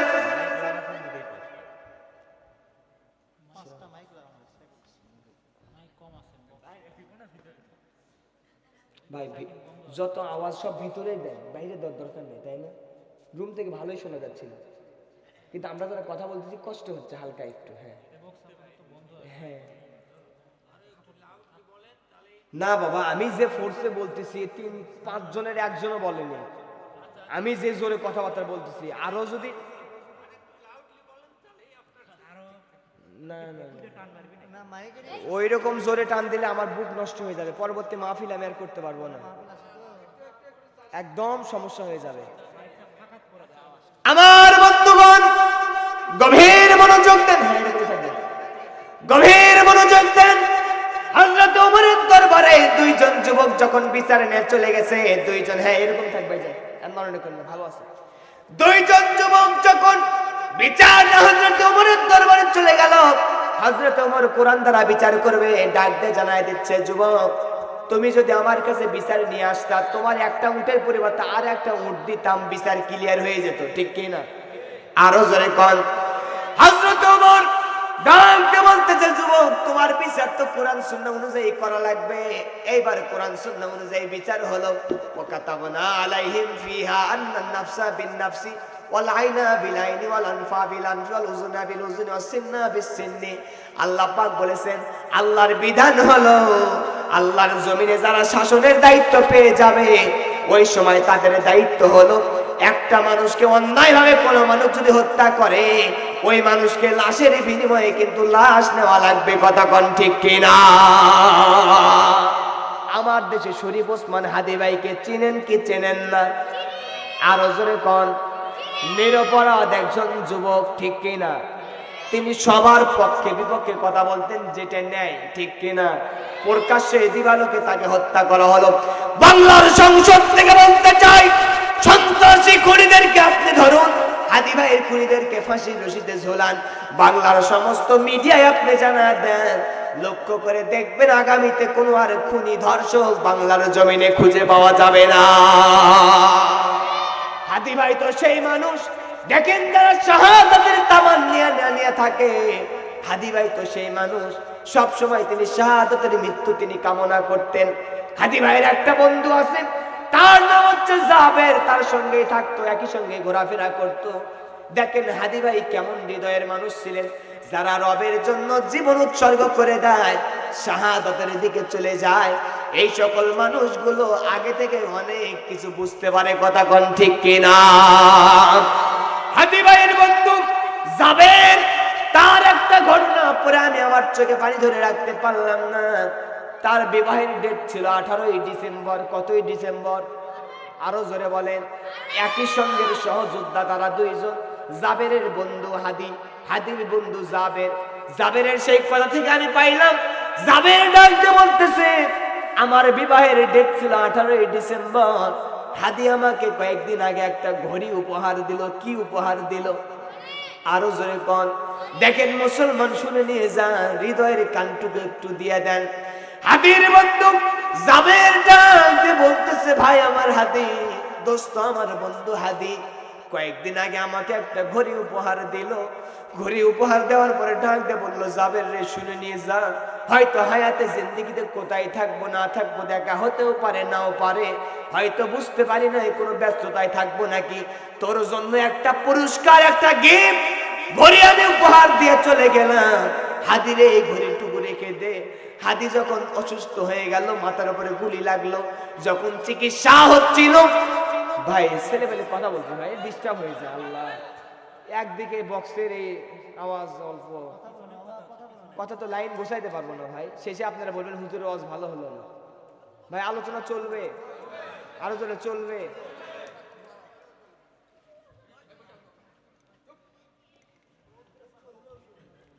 গরম দাও। আমার বন্ধুগণ, হাদির বন্ধু, সুন্দর আছে ভাই, হাদির বন্ধু জাবের ডাকতে বলতেছে ভাইরা, দেশের মানুষেরা শুনে নিয়ে যাও, হাদি আমাকে একটা ঘড়ি গিফট করলো, ঘড়ি হাদিয়া দিল। হাতে দেওয়ার পর ডাকতে বলতেছে ভাই বন্ধু আমার হাদি, ভাই বন্ধু আমার জাবের, হয়তো জানি না ব্যস্ততার কারণে কোথায় থাকবো না থাকবো, তোমার জন্য একটা ঘড়ি দিয়ে গেলাম, হয়তো পরবর্তীতে দেওয়ার সুযোগ হবে না, মনে থাকবে না। জাবের এবার ডাকতে বলতেছে হাদি তো চলে গেল, মনে হয় সেই শহীদ হয়ে যাবে, দুনিয়ার জমিন থেকে বিদায় হয়ে যাবে, আমাকে উপহার দিতে পারবে না, যার জন্য হাদি ভাই আমাকে আমার বিয়ের গিফটটা আগে আমার কাছে উপহার দিয়েছে। এই জন্য যারা শহীদ হয়ে যায় দুনিয়াতে, যারা আল্লাহর পথে দ্বীনের পথে থাকে, তারা অনেক কিছু আগে থেকেই বুঝতে পারে। কথা কোন ঠিক কিনা? হযরত ওমরের দরবারে দুইজন ছেলে সন্তান বিচার নিয়ে যখন চলে গেল, হযরত ওমর এবার কাঠগড়ায় বসে আছে, বিচার করবে। ভরা মজলিস, অনেকগুলো সাহাবায়ে কেরাম বসা। যুবককে ডাক দিয়ে বলতেছে যুবক আমার, তোমার উট দুনিয়া থেকে বিদায় হয়ে চলে গেছে, আমার কাছে তুমি বিচার দিতে পারতা, তোমার একটা উটের বিনিময়ে তোমাকে আমি আর একটা উট বিক্রয় করে দিতাম কিংবা দান করে দিতাম, যে কোনো একটা ব্যবস্থা করে তাদের থেকে আমরা নিয়ে দিতাম। তুমি উটের বিনিময়ে তুমি বৃদ্ধ মুরব্বীকে কেন হত্যা করতে গেলে? তুমি যেহেতু বৃদ্ধ মুরব্বীকে হত্যা করে ফেলেছো, লাশের বিনিময়ে কিন্তু লাশ নেওয়া লাগবে। কথা কোন ঠিক কিনা? আমার দেশে যারা নিরপরাধ মানুষগুলোকে অন্যায়ভাবে ফাঁসির রশিতে ঝুলালো, আমাদেরও দাবি থাকবে এদেরকে লাশের বিনিময়ে ফাঁসির রশিতে ঝুলানো লাগবে। কথা কোন ঠিক কিনা? হযরত ওমর খেলাফতের মসনদে বসা, বিচারের মসনদে বসে গেছেন, বিচার কার্য শুরু করে দেবেন। ডাকতে বলতেছেন যুবক, তোমার তো ফাঁসি হয়ে যাবে, মৃত্যুদণ্ড হয়ে গেল, তোমার শেষ ইচ্ছা শেষ চাহিদা কি, তুমি একটু ডাক দে, জানায় দাও। যুবক ডাক দে বলতেছে হুজুর, যুবক ডাক দে বলতেছে আমিরুল মুমিনিন খলিফাতুল মুসলিমিন, আমার এলাকা তো এখানে না, আমার এলাকা একটু অনেক দূরে, বাড়িতে আমার বৃদ্ধ পিতা মাতা আছে, সুন্দর একটা নববধূ স্ত্রী রেখে এসেছি, অনেক আমার দেনা পাওনা আছে, আপনি যদি আমার একটু রুখসত দেন, রুখসত দিলে আমি বাড়িতে চলে যাব, সবার কাছ থেকে বিদায় আদায় নিয়ে আসবো, আমার ঋণ পরিশোধ করে আপনার দরবারে আবার হাজির হব। এবার বলেন তো, কোন বিচারক কি কোনো মৃত্যুদণ্ডের আসামিকে ছেড়ে দিবে? ছেড়ে দিবে কেন? তুই যদি আবার যায় না আসিস, ঠিক কিনা? সন্দেহ থাকে কি থাকে না? এইবার আমিরুল মুমিনিন খলিফাতুল মুসলিমিন ডাক দিয়ে বলতেছে যুবক, তুমি যদি ফিরে যদি আবার না আসো তখন কাকে মামলার আসামি বানাবো, ঠিক কিনা? আরো জোরে বলেন। তবে তোমার জন্য একটা খোলা অপশন আছে, তুমি যদি তোমার জায়গায় অন্য একজনকে যদি জিম্মাদার রাখতে পারো, তাহলে তুমি যদি চলেও যাও তোমার জায়গায় জিম্মাদার ব্যক্তিকে ফাঁসির রশিদে ঝোলানো হবে। কথা কোন ঠিক কিনা? যুবক চিন্তায় পড়ে গেলেন, ডাক দিয়ে বলতেছেন, হুজুর আমার তো এখানে আত্মীয় স্বজন কেউ নাই, পরিচিত কোনো মানুষ নাই, আমি কাকে রেখে যাব? তাহলে আমার শেষ পরিণতি কি হবে? এইবার যুবক যখন কোনো মানুষকে খুঁজে পায় না, কারণ তার জিম্মাদারি দায়িত্ব কে নিবে, তার বিরুদ্ধে এবার কে দাঁড়াবে, তার পক্ষে কে দাঁড়াবে, এমন কোনো মানুষ নাই। ভরা মজলিসের ভিতর থেকে খলিফাতুল মুসলিমিন বিচারের কাঠগড়ায় বসে আছে, সবাই নীরব নিস্তব্ধ হয়ে আছে। ভিতর থেকে নবীজির একজন জলিলুল কদর সাহাবী দাঁড়ায় গেছে। তিনি আর কেউ নয়, নবীজির সাহাবী হযরতে আবু যর গিফারি। সাহাবীর নাম কি? আরো জোরে বলেন। কিসের জন্য দাঁড়ায় গেছে? হাত উত্তোলন করে দাঁড়ালেন, আমিরুল মুমিনিন খলিফাতুল মুসলিমিন, আমি আমার মুসলিম ভাইয়ের জন্য জিম্মাদার হয়ে গেলাম। মুসলিম ভাইরা আপনি ছেড়ে দেন, আপনি তাকে বাড়ি পর্যন্ত যেতে দেন, পরিশোধ করে আসতে দেন, আপনি তাকে মাফ নিয়ে আসার সুযোগ দেন। আমি আবু যর গিফারি দাঁড়ায় গেলাম, তিনি যদি ফিরেও না আসে, আমি আবু যর গিফারি ফাঁসির রশিতে ঝুলব। সুবহানাল্লাহ। আমার বন্ধুগণ, আলোচনা চলবে চলবে। আমার বন্ধুগণ, খলিফাতুল মুসলিমিন আমিরুল মুমিনিন ক্ষমতার মসনদ থেকে, বিচারের মসনদ থেকে এইবার যুবককে তিনি দাঁড়ায় দিলেন। যুবক, তোমার পক্ষে একজন সাক্ষী পাওয়া গেছে, একজন জিম্মাদার মুসলিম ভাই পাওয়া গেছে, তুমি এবার চলে যেতে পারো, তুমি এবার চলে যেতে পারো, তোমার জন্য দরজা খোলা। নির্দিষ্ট টাইমে জুমার দিনে তুমি চলে আসবা, তোমার বিচার আমি খলিফাতুল মুসলিমিন অর্ধ পৃথিবীর শাসনকর্তা বিচার করব। পড়েন না সুবহানাল্লাহ। যুবককে একটা যানবাহন দেওয়া হলো, ঘোড়া ছুটায় বাড়ি পর্যন্ত চলে গেল। বাড়িতে যাবার পরে যুবক এবার পিতার কাছে গেছে। কার কাছে? আরো জোরে বলেন। পিতা মাতা সবচাইতে আদরের না কম আদরের? বেশি আদরের। কারণ কবি বলতেছেন, মা কথাটি সত্যবতী, কিন্তু জানো ভাই উহার চাইতে নাম যে মধুর ত্রিভুবনে নাই। বিদেশে বিরাজ্যে যদি কারো সন্তান মারা যায়, কাক কোকিল না জানিতে আগে জানে মা। ঠিক কিনা? পিতা মাতার কলিজায় ব্যথা শুরু হয়ে গেছে, সন্তান আমার কোনো বেদনায় পড়ে গেছে, ঠিক কিনা? যুবক বাবার কাছে যখন চলে গেলেন, যাবার পরে বাবার হাত ধরলেন, কপালে একটা চুমা দিলেন, ডাক দা বলতেছে, আব্বা হায়াতে জিন্দেগি তার কোনোদিন মনে হয় দেখা হবে না। সন্তানের বাবা ডাক দিয়ে বলতেছে, বাবা তুমি এমন কথা কেন বলতেছো? যুবক তখন ডাক দিয়ে বলছে, আব্বা জান একটা অন্যায় করেছি, একটা গুনাহ করে ফেলেছি, একটা মামলার আসামি হয়ে গেছি। উমরের দরবারে একজন বৃদ্ধ মুরব্বীকে হত্যা করবার কারণে আমাকে জুমার দিনে, আগামী জুমার দিনে ফাঁসির রশিতে ঝুলতে হবে। বাবা গো তুমি আমারে ক্ষমা করে দাও, তোমার থেকে বিদায় নিতে এসেছি। বাবা চোখের পানি জমিনে ছেড়ে দেয়, সন্তানকে বুকের সঙ্গে নিয়ে রাখে। সন্তান আমার তুমি কেন অন্যায় করতে গেলাম? বাবার থেকে বিদায় নেয়, কলিজার টুকরা মা জন্মদুঃখী মায়ের কাছে এবার চলে আসলেন, গর্ভধারিণী মায়ের কাছে চলে আসলেন। এবার আপনারা জবাব দেন, মা আগে থেকেই বুঝতে পারছে কি পারে নাই? আরো জোরে কন। এই পৃথিবীতে কোন মানুষ যদি আপনাকে নিঃস্বার্থ ভালোবাসে, সেই ভালোবাসার ভিতরে যেই মানুষ, তিনি আর কেউ নয়, আপনার আমার গর্ভধারিণী জন্মদাত্রী মা। কথা কোন ঠিক কিনা? এই মার আলোচনা করতে গেলে অনেক সময়ের প্রয়োজন। বর্তমানে যুবক ভাইরা যারা আছে, সুন্দর স্ত্রী পাবার পরে মায়ের কথা ভুলে যায়। আরো জোরে কোন আছে না নাই? যুবক ভাইরা তোমার পা টুকা আগায় দাও, খবরদার এই কাজ করবা না, কারণ নবীজি বলেছেন, হুমা জান্নাতুকা ওয়া নারুকা, পিতামাতা তোমার জান্নাত, পিতামাতা তোমার জাহান্নাম। পিতামাতা সন্তুষ্ট হলে আমার আল্লাহ তোমার উপরে সন্তুষ্ট, পিতামাতা বেজার থাকলে আমার আল্লাহ তোমার উপরে বেজার। কথা কোন ঠিক কিনা? পিতামাতার দোয়া। নবীজি বলেছেন তিনজন মানুষের দোয়া রবের মাঝে কোনো পর্দা হিজাব থাকে না। এক নম্বরে মাজলুম ব্যক্তি, দ্বিতীয় নম্বরে মুসাফির ব্যক্তি, তৃতীয় নম্বরে পিতামাতা। এই তিন প্রকারের মানুষ রবের দরবারে দোয়া করতে দেরি হয়ে যায়, রবের দরবারে ওই দোয়া সঙ্গে সঙ্গে মঞ্জুর হয়ে যায়। আমরা সকলেই জানি হযরত বাইজিদ বুস্তামি রাহমাতুল্লাহ আলাইহি যে ব্যক্তি আল্লাহর মিশাল মস্ত বড় একজন ওলি বান্দা ছিলেন, ঠিক কিনা? আল্লাহ তাআলা একজন মাহবুব বান্দা ছিলেন। গভীর রজনীতে মা অসুস্থ হয়ে গেছে, সন্তানের কাছে বললেন, সন্তান আমার এক গ্লাস পানি দাও, তৃষ্ণার্ত হয়ে গেছি, পিপাসার্ত হয়ে গেছি, তৃষ্ণা মিটাবো, পিপাসার্ত মিটাবো।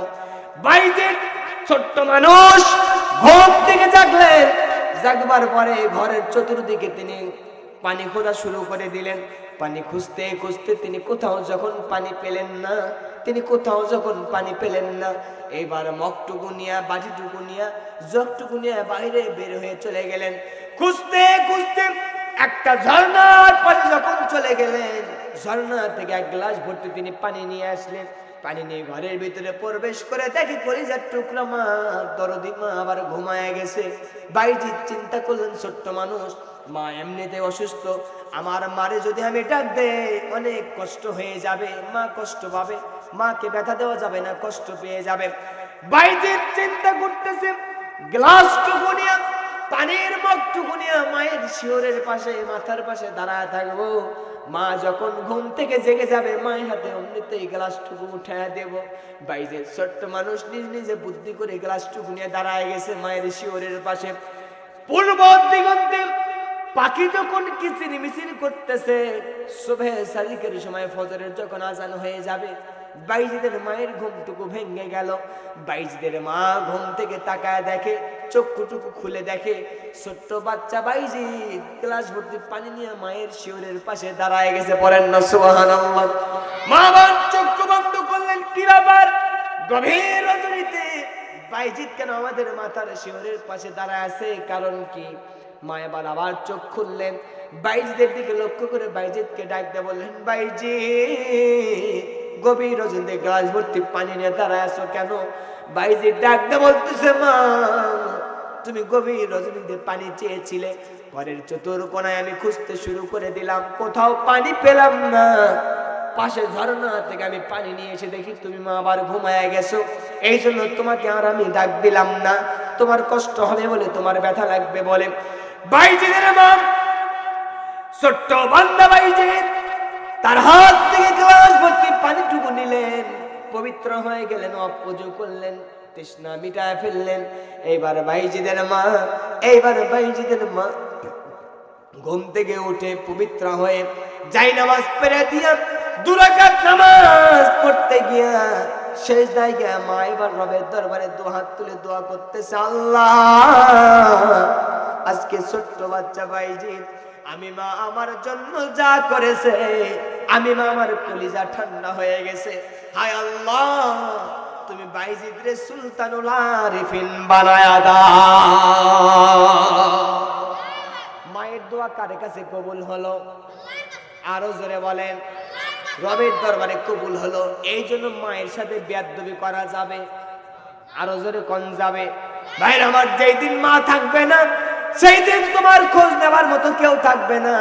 এই জন্য মায়েরা আপনারা যারা আছেন, সন্তানের জন্য বদদোয়া দেওয়া যাবে? আরো জোরে কোন যাবে? কাবা শরীফের একজন ইমাম অত্যন্ত কালো কুৎসিত চেহারার মানুষ, কারণ কাবা শরীফ অনেক দামি জিনিস, দামি জায়গা, কথা কোন ঠিক কিনা? সেখানকার ইমাম সাহেবের চেহারা সুরত কিন্তু এমনিতে আলাদা হয়ে যায়, ঠিক না ভাই? ঠিক। সেই ইমামকে জিজ্ঞেস করা হলো, ইমাম সাহেব আপনার চেহারা অনুপাতে বোঝা যায় না আপনি কাবার ইমাম, কারণ কি আপনি একটু জানায় দেন। কাবার সেই কালো কুৎসিত ইমাম ডাক দিয়ে বলতেছে, ভাইয়েরা তোমরা শুনে রেখে দাও, আমি যখন মায়ের সঙ্গে হজ করতে এসেছিলাম, উমরা জিয়ারত করতে এসেছিলাম, মার সঙ্গে কাবা জিয়ারত করতে করতে মা আমাকে একটা জায়গায় রেখে দিত, আমি সেই জায়গা ছেড়ে দিয়া আবার কাবার দিকে দৌড়ে যেতাম, মা আবার খুঁজে নিয়ে আসতো, আবার মায়ের কাছে বসতাম, মায়ের কাছ থেকে আবার আমি না বলে চলে যেতাম। মা এক পর্যায়ে বিরক্ত হয়ে যায়, ঠিক কিনা? মা এক পর্যায়ে বিরক্ত হয়ে যায়, শেষ মুহূর্তে আমার কলিজার টুকরা মা আমার জন্য দোয়া করে দেয়, আল্লাহ এই সন্তান বারবার কাবার দিকে আমার ডিস্টার্ব করতেছে, টেনশনে ফালায়, এই সন্তানটারে তুমি কাবার ইমাম বানায়া দাও। দোয়া যিনি কবুল করেছেন বলেন তো তিনি কে? আরো জোরে বলেন। এই জন্য পিতামাতার কাছ থেকে দোয়া নেবেন। পিতামাতাকে কষ্ট দিয়া এই পৃথিবীতে কোনো মানুষ সফল কাম হতে পারে? খলিফাতুল মুসলিমিন আমিরুল মুমিনিন এইবার যুবককে যখন ছেড়ে দিলেন, যুবক এবার বাবার কাছে বিদায় নিয়ে গর্ভধারিণী মায়ের কাছে এবার চলে যাবে। মায়ের কাছে চলে যাবার পরে মায়ের কাছ থেকে বিদায় নিচ্ছেন, মা গো আমি বিশাল একটা অন্যায় করেছি, বিশাল একটা পাপ কাজ করে ফেলেছি, যার জন্য খলিফাতুল মুসলিমিন হযরত উমরের দরবারে ফাঁসির রশিতে ঝোলা লাগবে। মা শোনার সঙ্গে সঙ্গে ডুকরে কেঁদে উঠেছেন। মায়ের চোখের পানিতে ঝরঝর করে জমিনগুলো ভিজে যায়। সন্তানকে কোলের দিকে টেনে নিলেন, কপালে একটা চুমু দিয়ে বলেন, বাবারে এ কেন অন্যায় করে ফেলেছো, নির্যাতন জুলুম করে ফেলেছো, তোমাকে ফাঁসি দিয়ে ফেলবে, তোমাকে হত্যা করা হবে। তুমি যদি অন্যায় না করতে, তোমাকে তো এই অন্যায় না করলে তোমাকে ফাঁসিতে ঝুলাতো না, হায়াতে জিন্দেগিতে আর দেখা হবে না। সন্তান আমার তুমি এই ভুল কেন করতে গেলে?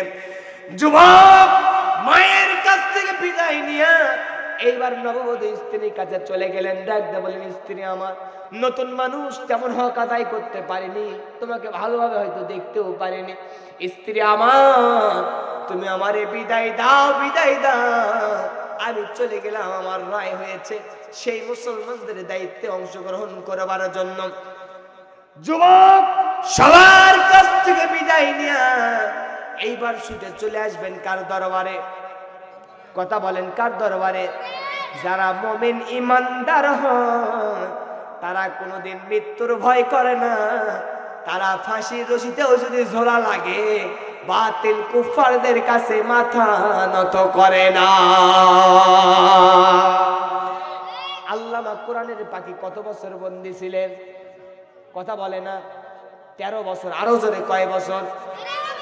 আমার বাংলাদেশে এইরকম মানের মুফাসসিরাত তৈরি হবে কিনা আল্লাহ পাকই ভালো জানে, কিন্তু তিনি যে আর 100 বছর এইরকম মানুষ হবে না, এই কথাটা সত্য না মিথ্যা? আমাদের মনে হয় আরো 100 বছর মনে হয় অপেক্ষা করলেও আল্লামা কোরআনের পাখির মতো এত শালীন ভাবে কথা বলা, এত এত সুন্দর মানের আলোচনা, আলোচক বাংলার জমিনে খুঁজে পাওয়া যাবে না। কথা কোন ঠিক কিনা? এই জন্য যেটা বোঝাতে যাচ্ছিলাম, যারা মুমিন হয় শাহাদাতের তামান্না যাদের থাকে, মরণের ভয় তাদের থাকে না, সর্ব অবস্থায় জীবন দেওয়ার জন্য তারা প্রস্তুত থাকে। কথা কোন ঠিক কিনা? শহীদ আব্দুল কাদের মোল্লা, ইনাকে দিয়া ফাঁসির রশি তারা উদ্বোধন করেছিল বাংলার ট্রাইব্যুনালে। তাকে যখন ফাঁসির দিকে নিয়ে যাওয়া হবে, বাংলার জনগণদের কাছে এগুলো শোনা দরকার, কারণ তারা বাংলাদেশের এমন সোনালী সূর্য সন্তান ছিল, তাদের কথা তো বিগত সময় আমরা বলতে পারিনি, ঠিক কিনা?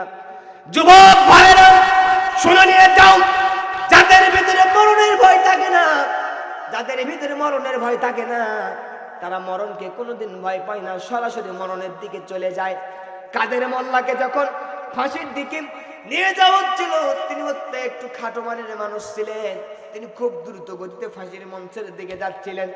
জল্লাদরা ডাক দেওয়া বললাম, জল্লাদরা ডাক দেওয়া বলতো, ভাই আমার আব্দুল কাদের মোল্লা সাহেব, আপনি কেন দ্রুত ফাঁসির মঞ্চের দিকে যান? আব্দুল কাদের মোল্লা ডাক দেওয়া বলতেছে, ভাইরা আমি যদি আস্তে আস্তে যদি ফাঁসির মঞ্চের দিকে যাই, ওরা মনে করবে মৃত্যুর ভয়ে মনে হয় আমি আস্তে আস্তে যাচ্ছি। আসলে তা নয়, তোমরা আমাকে ফাঁসির রশিতে দ্রুত ঝুলায় দাও, আমি জান্নাতের সুঘ্রাণ পাচ্ছি, এই দুনিয়া থেকে বিদায় হতে দেরি, আল্লাহর জান্নাতে প্রবেশ করতে দেরি হবে না। যুবক বিদায় নিয়ে জুমাবারের দিন খলিফাতুল মুসলিমিন আমিরুল মুমিনের দরবারে চলে যাবে। এইদিকে রাস্তার ভিতরে আসতে তার অনেক দেরি হয়ে যাচ্ছে, সঠিক সময়ে পৌঁছাইতে পারে না। হযরত আমিরুল মুমিনের দরবার চলে এসেছে, সমস্ত মানুষরা অপেক্ষা করতেছে, একজন যুবককে ফাঁসির রশিতে ঝোলানো হবে, মৃত্যুদণ্ড দেখাবে। এবার হযরত ওমর যখন মসজিদ নববী থেকে যখন বিচার কার্য পরিচালনা করবেন, এইবার যুবকের তলমাশ করা হচ্ছে, যুবক কোথায়, যুবক কোথায়, যুবক কোথায়? খুঁজে খুঁজে তল্লাশি চালু করে যুবককে পাওয়া গেল না। এইবার ডাক দিয়ে বলা হলো ভালো করে দেখো তো যুবক ব্যক্তিটা কোথায়, কিন্তু যুবককে খুঁজে পাওয়া যায় না। এবার বলেন যুবক যদি অ্যাবসেন্ট হয়ে যায়, ওই যুবকের পরিবর্তে ফাঁসির রশিতে ঝুলবে কে? আরো জোরে বলেন, সেই জামিনদারের নাম কি? সেই জামিনদারের নাম নবীজির জলিলুল কদর সাহাবী হযরত আবু যর গিফারি। বড় মজলিস, সবাই পিং পতং নীরবতা। যুবক যদি না আসে, আমাদের কাছে যদি না আসে, খলিফাতুল মুসলিমিন তো ছেড়ে দিবে না।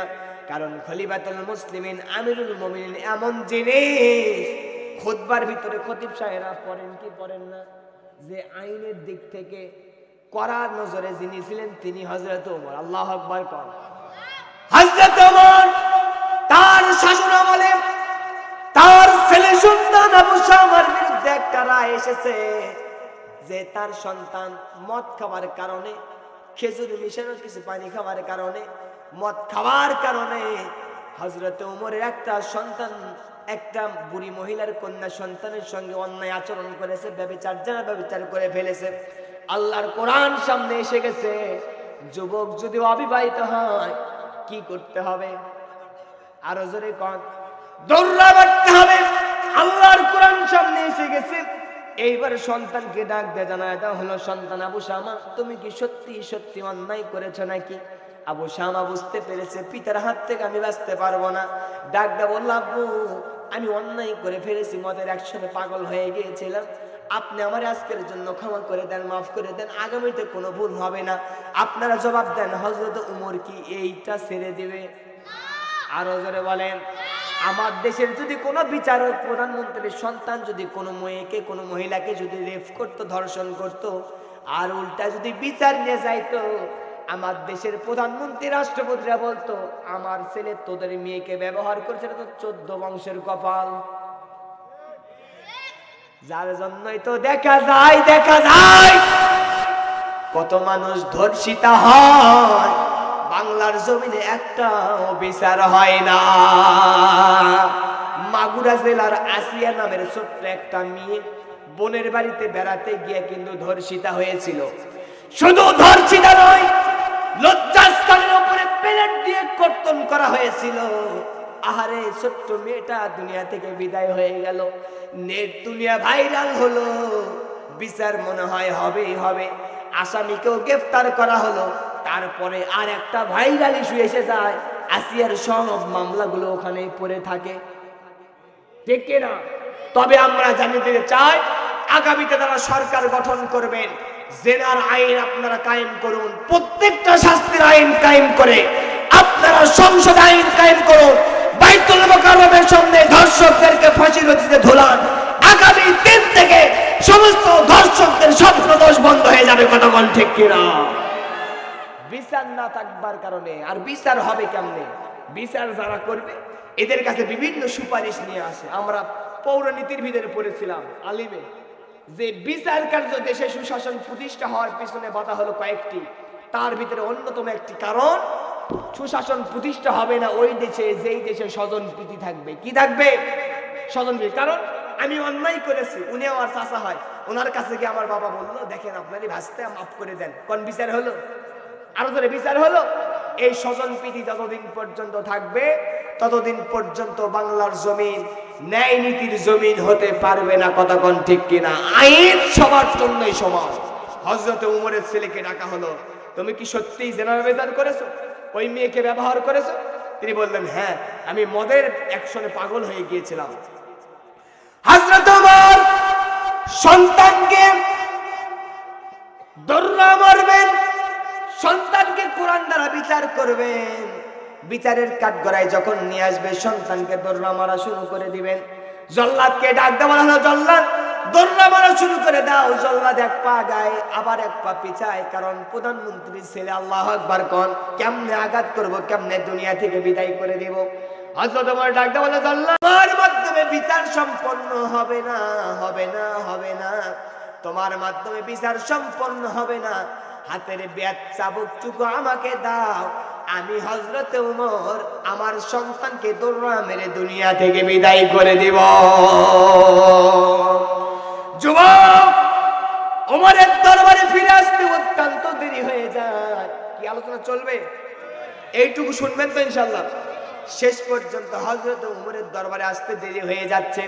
হযরতে ওমরের দরবারে বলা হলো, জল্লাদ, যুবকের যে ব্যক্তি জিম্মাদারের দায়িত্ব নিয়েছে, এই জিম্মাদার মানুষকে নবীজির সাহাবীকে সামনের দিকে নিয়ে আসো। হযরত আবু যর গিফারী সামনের দিকে দাঁড়ায় গেলেন। সামনের দিকে যখন দাঁড়ায় গেছে, হযরত আবু যর গিফারী রাদিয়াল্লাহু তাআলা মরণের ভয় তার কলিজায় একটু মাত্রও নাই। সমস্ত সাহাবীরা কাঁদতেছে, ভয়ে থরথর করে কাঁপতেছে। আরে কেমন একটা ঘটনা ঘটে গেল! কোথায়কার কোন অপরিচিত মুসলমানের জন্য তিনি জামিনদার হয়ে গেল, তার পক্ষ নিয়ে নিল। আজকে নিরপরাধ মানুষটাকে ফাঁসির রশিতে ঝোলা লাগবে। যুবক যখন ফিরে আসতে দেরি হয়ে যায়, হযরত ওমর ডাকতে বলেন, জল্লাদ। হযরত ওমর ডাকতে বলেন, জল্লাদ। ভাইরা আপনারা পাশে কারা গো ভাই? জিনিসটা বলে হয় এমনিতে এই বক্সের মাইকের সমস্যা। দেখেন আমার গলা ভেঙে প্রথমে আমার কণ্ঠ এরকম ছিল, অবস্থা খারাপ। কি করবেন? ওয়াজ যদি ওই হাবিজাবি করে ছেড়ে দিয়ে চলে যায়, পরের দিনে বলবে যে হুজুরি ওয়াজ করতে পারলো না, কি হুজুর নিয়ে আসলে। বলেন ভাইরা একটু চুপ থাকেন ভাই, কোরআনের আলোচনা চলতেছে, অল্প সময়, বেশি না, 15 মিনিট। যুবক আমিরুল মুমিনিন খলিফাতুল মুসলিমিনের দরবারের দিকে যখন আগমন করবে, এইবার হযরত আবু যর গিফারী দাঁড়ায় গেছে, সামনের দিকে নিয়ে আসতেছে। জল্লাদকে বলা হলো, জল্লাদ, আবু যর গিফারীকে সামনের দিকে নিয়ে আসো। আবু যর গিফারীকে সামনের দিকে নিয়ে যাওয়া হচ্ছে, ফাঁসির মঞ্চে নিয়ে যাবে। কিছু দূর যাওয়ার পরে মঞ্চের নিকটবর্তী যখন হয়ে গেছে, ভিতর থেকে একজন মানুষ দাঁড়ায় বলতেছে, ওই যে সামনে রাস্তার দিকে একটু ধুলাবালি উঠতেছে, একটু ওয়েট করেন, একটু অপেক্ষা করেন, আমাদের মনে হয় ওই খুনি যুবক আবার আপনার দরবারে ফিরে আসতেছে। হযরত ওমর ডাকতে বলেন, জল্লাদ থেমে যাও, আবু যর গিফারীকে ওখানে বসা দাও, একটু অপেক্ষা করা হোক, একটু অপেক্ষা করা হোক, ওয়েট করা হোক। অপেক্ষা করে তাকায় দেখা গেল হযরত ওমরের নিকটবর্তী ওই যুবক এসে হযরত ওমরের কাছে উপস্থিত হয়ে গেছে। ঘোড়া থেকে নামবার পরে ডাকতে বলতেছে, খলিফাতুল মুসলিমিন, আমিরুল মুমিনিন, আপনি আমাকে ক্ষমা করে দিবেন, মাফ করে দিবেন। আমি অন্যায় করে ফেলেছি, জুলুম করেছি, আসতে দেরি হয়ে গেছে, অনেক সময় একটু লেট হয়ে গেছে, যানবাহনের সমস্যা থাকবার কারণে আমি ফিরে এসেছি। আমার মুসলিম যুবক ভাই, আমার জামিনদার ভাই, নবীজির জলিলুল কদর সাহাবী আবু যর গিফারীকে আপনি ছেড়ে দেন, আমি খুনি যুবক ফিরে এসেছি, আমার আপনি রায় কার্যকর করে ফেলে। হযরত ওমর যুবকের দিকে তাকাইছে, কি ব্যাপার, সুযোগ থাকবার পরে পলায়ন করেনি, কারণ কি? যুবককে বলতে দেন, যুবক, তোমার যে পরিচয় ছিল, তোমার যে এটা একটা আশা আকাঙ্ক্ষা ছিল, তুমি বিদায় নিয়ে চলে আসবা, চলে এসেছো, মাঝখানে তোমার একটা সুযোগ ছিল, তুমি পলায়ন করতে পারতা, তুমি পালায়া গেলা না কেন? যুবক তখন ডাকতে বলতেছে, আমিরুল মুমিনিন, আমি পলায়ন করার সুযোগ ছিল, পালাতে পারতাম, কিন্তু আমি যদি পালিয়ে চলে যেতাম, আমার বিপরীতে যেই ভাই, মুসলিম ভাই আমার জিম্মাদারির দায়িত্ব নিয়েছিল, ওই ভাই আমার জামিনদার হবার কারণে, উপকার করবার কারণে বিনা অপরাধে, বিনা বিচারে ফাঁসির রশিতে ঝুলতো। কথা কন ঠিক কিনা? যার জন্য আমি একজন মুসলমান ভাইয়ের দিকে তাকায়া সুযোগ থাকবার পরেও আমি পলায়ন করিনি। আল্লাহু আকবার। এইবার আমিরুল মুমিনিন খলিফাতুল মুসলিমিন বুঝতে পেরেছে, যুবকের সব কথাবার্তাগুলো তিনি শুনলেন। ইজলাস থেকে দুইজন যুবক যাদের পিতাকে হত্যা করা হয়েছে, দুই ভাই দাঁড়ায় গেছে, ডাকতে বলতেছে, হুজুর, আমিরুল মুমিনিন খলিফাতুল মুসলিমিন, অর্ধ পৃথিবীর শাসনকর্তা, যে মুসলিম ভাই সুযোগ থাকবার পরও পলায়ন করলো না, মৃত্যুর ফাঁসির রশি থেকে আবার ফিরে এসেছে, আমরাও দুইজন ভাই বাবার পক্ষ থেকে মাফ করে দিলাম, মামলা উঠায় নিলাম, এই যুবককে মাফ করে দিলাম, আবু যর গিফারীকেও আপনি ছেড়ে দেন, যুবকটারেও আপনি ছেড়ে দেন। খলিফাতুল মুসলিমিন আমিরুল মুমিনিন এবার ডাক দেয়া বলতেছে, ভরা মজলিস, সমস্ত মানুষ অপেক্ষা করতেছে ফাঁসির রশি গলায় ঝুলানো দেখবে। আমিরুল মুমিনিন ডাক দেয়া বলছে, ওগো দুইজন ভাই, তোমরা কেন যুবকরে মাফ করে দিলা? কারণ কি? শুরুতেও তো মাফ করে দিতে পারতাম। দুইজন ভাই ডাক দেয়া বলতেছে, খলিফাতুল মুসলিমিন, আমরা এই বিপদের দিনে এই যুবক ভাইরে যদি মাফ করে না দে, তামাম পৃথিবীর কুফফাররা বলবে একজন মুসলমান আর একজন বিপদের সময় দাঁড়িয়ে যায় না। কথা কোন ঠিক কিনা? এইটাই তো ছিল খাঁটি মুসলমান, ঠিক না ব্যাটিক? তাহলে আমাদের পরিচয় কি? আরো জোরে বলেন। তাহলে মুসলিম আমাদের শুধু নামে হবে না, কামে হবে? আরো জোরে বলেন। কামে হওয়া লাগবে। মুসলিম হতে গেলে অনেকগুলো পরীক্ষার মাধ্যমে রবের দরবারে উন্নতি হওয়া লাগে, রবের দরবারে ধাপে ধাপে ওঠা লাগে। জাতির পিতা হযরত ইব্রাহিম খলিলুল্লাহর কাছে যখন অর্ডার আসলো, হে নবীজি, আপনার মাথাটা আমার কাছে অবনত করে দেন, মস্তকটা অবনত করে দেন। ইব্রাহিম খলিলুল্লাহ তার মস্তকটুকু রবের দরবারে অবনত করে দিলেন। কারণ অবনত করবেন না কেন? আল্লাহ তাআলা আমাদেরকে তৈরি করেছে, সৃষ্টি করেছে কেবলমাত্র তার ইবাদত করার জন্য। কথা কোন ঠিক কিনা? আল্লাহ রাব্বুল আলামিন বলেন, ইয়া আইয়ুহান নাসু উবুদু রাব্বাকুমুল্লাযী খালাকাকুম ওয়াল্লাযীনা মিন ক্বাবলিকুম লাআল্লাকুম তাত্তাকুন।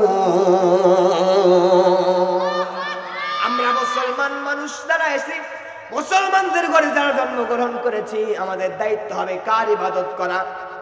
আরো জোরে বলেন। সেই যুগের কাফের, মুশরিক, বেদিনের মুনাফিকরা রবের ইবাদত বাদ দিয়া দেবদেবী মূর্তির ইবাদত করত। কথা কোন ঠিক কিনা? কবি সম্রাট আল্লামা ইকবাল রাহমাতুল্লাহ বলছেন, ইনতাজা খুদাহু মিন सबसे बड़ा वतन है जो इस काफिर पिरहन है वो मजहब का काफन है। नाउजुबिल्लाह। কোন সেই যুগের কাফেররা তাদের দেবদেবী যতগুলো ছিল সেগুলোর ভিতর থেকে তাদের নিজেদের দেশকেও দেবতা ভাবতো, স্বদেশ প্রেমকেও দেবতা ভাবতো। তারা দেশ দুনিয়ার জন্য জীবন উৎসর্গ করে দিত। কিন্তু আসমান জমিন কুল কায়নাতের একজন মালিক আছে, সেই মালিকের জন্য একটা সেজদা উপহার দিতে পারতো না। কথা কোন ঠিক কিনা? তাহলে আমরা ইবাদত করব কার? আরো জোরে বলেন কার? এইবার দ্বিতীয় পরিচয় চলে আসে। ইবাদত আপনি করবেন কোন তরিকায় করবেন, কোন মতের উপরে করবেন, কোন জীবন ব্যবস্থার উপরে, কোন দলের উপরে, কোন ধর্মের উপরে? আল্লাহ পাক ডাক দিয়ে জানিয়ে দিয়েছেন, মুসলমানেরা, পরিচয় যখন তোমার মুসলমান, তোমার জন্য একটা সংবিধান করে দিলাম, জীবন ব্যবস্থা করে দিলাম, সেটার নাম হলো আল্লাহর পক্ষ থেকে তৈরিকৃত পছন্দের ধর্মের নাম হলো ইসলাম। দলিল কোথায় নেবেন? আল্লাহ রাব্বুল আলামিন বলেন, ইন্নাদ-দীনা ইনদাল্লাহিল ইসলাম। আল্লাহ রাব্বুল আলামিন বলেন, আমি রবের নিকটে সবচাইতে মনোনীত জীবন ব্যবস্থার নাম হলো ইসলাম। ইসলাম মনোনীত না অমনোনীত? আরো জোরে কোন। আপনার জেলার বিভিন্ন আসনে বিভিন্ন দল থেকে কিছু নেতারা মনোনয়ন পাইছে না পায়নি? এগুলো বাদ দিয়ে এদের বিপরীতে কোনো মানুষ যদি কয় যে আমি ভোটে দাঁড়াবো, সে মনোনীত হবে না স্বতন্ত্র হবে? আরো জোরে কোন। স্বতন্ত্র পাস করুক ফেল করুক, ওটা কিন্তু দলের দায়িত্ব। আরো জোরে কোন, ঠিক কিনা? আল্লাহ বলছেন, আমি রবের পক্ষ থেকে মনোনয়ন প্রাপ্ত 26 সালে ভোটের মতো আমি রবের পক্ষ থেকে চিরদিনের জন্য একটা মনোনয়ন আছে। সেই মনোনীত ধর্মের নাম হলো আল্লাহর দেওয়া ধর্ম, নাম হলো ইসলাম। আল্লাহু আকবার। এইবার আল্লাহকে জিজ্ঞেস করবো, আল্লাহ, কোন মানুষ যদি তোমার ইসলাম বাদ দিয়া, জীবন ব্যবস্থা বাদ দিয়া দুনিয়াতে যদি কার্ল মার্কসের জীবন ব্যবস্থা গঠন করে, লেনিনের জীবন ব্যবস্থা গঠন করে, ইন্ডিয়ার প্রেসক্রিপশনে দুনিয়া চালাতে চায়, ক্ষমতা চালাইতে চায়, তাহলে কি হয়ে যাবে? আল্লাহ রাব্বুল আলামিন বলছেন, ওয়ামান ইয়াবতাগি গায়রাল ইসলামি দীনান ফালাই ইউকবালা মিনহু ওয়া হুয়া ফিল আখিরাতি মিনাল খাসিরিন। আল্লাহ রাব্বুল আলামিন বলছেন, যেই ব্যক্তি ইসলাম বাদ দিয়ে নিজের জীবন পরিচালনা করবে, রান্নাঘর থেকে পার্লামেন্ট পর্যন্ত পরিচালনা করবার সিদ্ধান্ত নেবে, আমি রব ডাক দিলাম, নফিসাহাত বালানের সিগে ব্যবহার করলাম, লা ইউকবালা মিনহু, আমি রব কোনোদিন কখনোই ওই ব্যক্তির কাছ থেকে তার জীবন জিন্দেগি ইবাদত আমল কোনো কিছুই কবুল করব, আরো জোরে কোন করব। আমাদের জন্য মনোনীত জীবন ব্যবস্থার নাম কি? আরো জোরে বলেন। এই জন্য ইসলামের ভিতরে থাকতে হবে, ইসলামের ভিতরে প্রবেশ করতে হবে। এখান থেকে যদি দুনিয়া থেকে আপনি বিদায় হয়ে চলে যান, আল্লাহ পাক আপনার জন্য আল্লাহর তৈরি করা জান্নাত রেখে দিয়েছেন। কথা কোন ঠিক কিনা? কবরের ভিতরে গেলে প্রশ্ন হবে কি হবে না?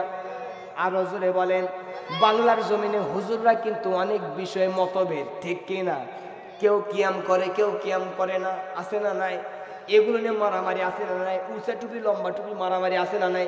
সেই মারামারি মানে এক গ্রুপের হুজুর আর এক গ্রুপের হুজুরকে দেখতে পায়, কথা কয় না, আরো জোরে দেখতে পায় না। কারণ কি? বড় বিষয় নিয়ে কিন্তু ইখতিলাফ নেই। সুদ যে হারাম এই বিষয়ে ইখতিলাফ আছে, কিন্তু ছোটখাটো বিষয়ে ইখতিলাফ আছে না নাই? হুজুর, মারাত্মক পর্যায়ের ইখতিলাফ আছে। আমরা চাই সমস্ত ঘরানার আলেম ওলামা এক মঞ্চে আসবেন, সব আলেম ওলামা এক মঞ্চে আসতে দেরি হয়ে যাবে, বাংলার জমিন ইসলামের জমিন হতে দেরি হবে না। কথা কোন ঠিক কিনা? কিন্তু দোষ হুজুরদেরও আছে না নাই? আমার বন্ধুগণ, এবার চলে আসে কবরের ভিতরে ইসলাম সম্পর্কে জিজ্ঞাসা হবে, আরো জোরে হবে। প্রশ্ন হবে কয়টা? আরো জোরে কয়টা? মানুষ যখন মারা যায়, মৃত্যুবরণ করে, কবরের ভিতরে যখন প্রবেশ করে, প্রশ্ন করবে কয়টা? মেইন যে তিনটা প্রশ্ন, আমি একটা উদাহরণ দিয়ে বুঝাতে চাচ্ছি। সেটা হচ্ছে, একটা ছেলেকে ধরেন, ছেলেটার নাম হচ্ছে লাবিব। নাম কি? আরো জোরে কন, আরো আস্তে কন। লাবিব। এই লাবিব নামের ছেলেকে তার মা বলছে, বাবা তোর হাতে আমি এই যে এই 20টা টাকা দিলাম বা 50টা টাকা দিলাম, তুই বাজারে যাবি, পাকার মাথার যাবার পরে তুই 1 কেজি লবণ নিয়ে আসবি। কি নিয়ে আসবি? আরো জোরে কন। লাবিব এখন রাস্তার মাঝখানে যাবার পরে মনে করছে 20 টাকা বা 50 টাকা দিয়ে বগুড়ার মধুবন সিনেমা হলে ছবি দেখতে যাবো। কি দেখবে? আরো জোরে। লাবিব নামের কেউ আছে নাকি? কি ছবি দেখা যুবকার আছে? এখন সব মোবাইলে, ঠিক কিনা? এখান থেকে রুল আমি যুক্ত দিতে, এখান থেকে ঠেলা দেয়, ল্যাপের মধ্যে ঠেলা দেয়, আরেক ল্যাপের মধ্যে যাবে। কোন দিক দিয়ে গেল আল্লাহ ভালো জানে, ঠিক কিনা? তার বিহীন ভালোবাসা। তো লাবিব এখন চিন্তা করছে, আমি কোথায় যাব? সিনেমা দেখবার। সিনেমা দেখছে, 50 টাকার টিকিট কাটছে, সবকিছু দেখার পরে সন্ধ্যার দিকে এক মনে হচ্ছে, আমার মা আমার কি লিবার দিছিল, কথা কয় না। আরে বস্তু কেবল শুরু, খেলিয়ে না, এটা সাপোর্ট পাইলে আরো কি করতাম আল্লাহ ভালো জানে। লাবিব এখন চিন্তা করতেছে, কে রে, মা তো 50 টাকা দিছিল, কি নিয়ে আসতে, কিন্তু লবণ নিয়ে আসে নাই। বাড়ির গেলে ঝাঁটার বাড়ি আসে না নাই?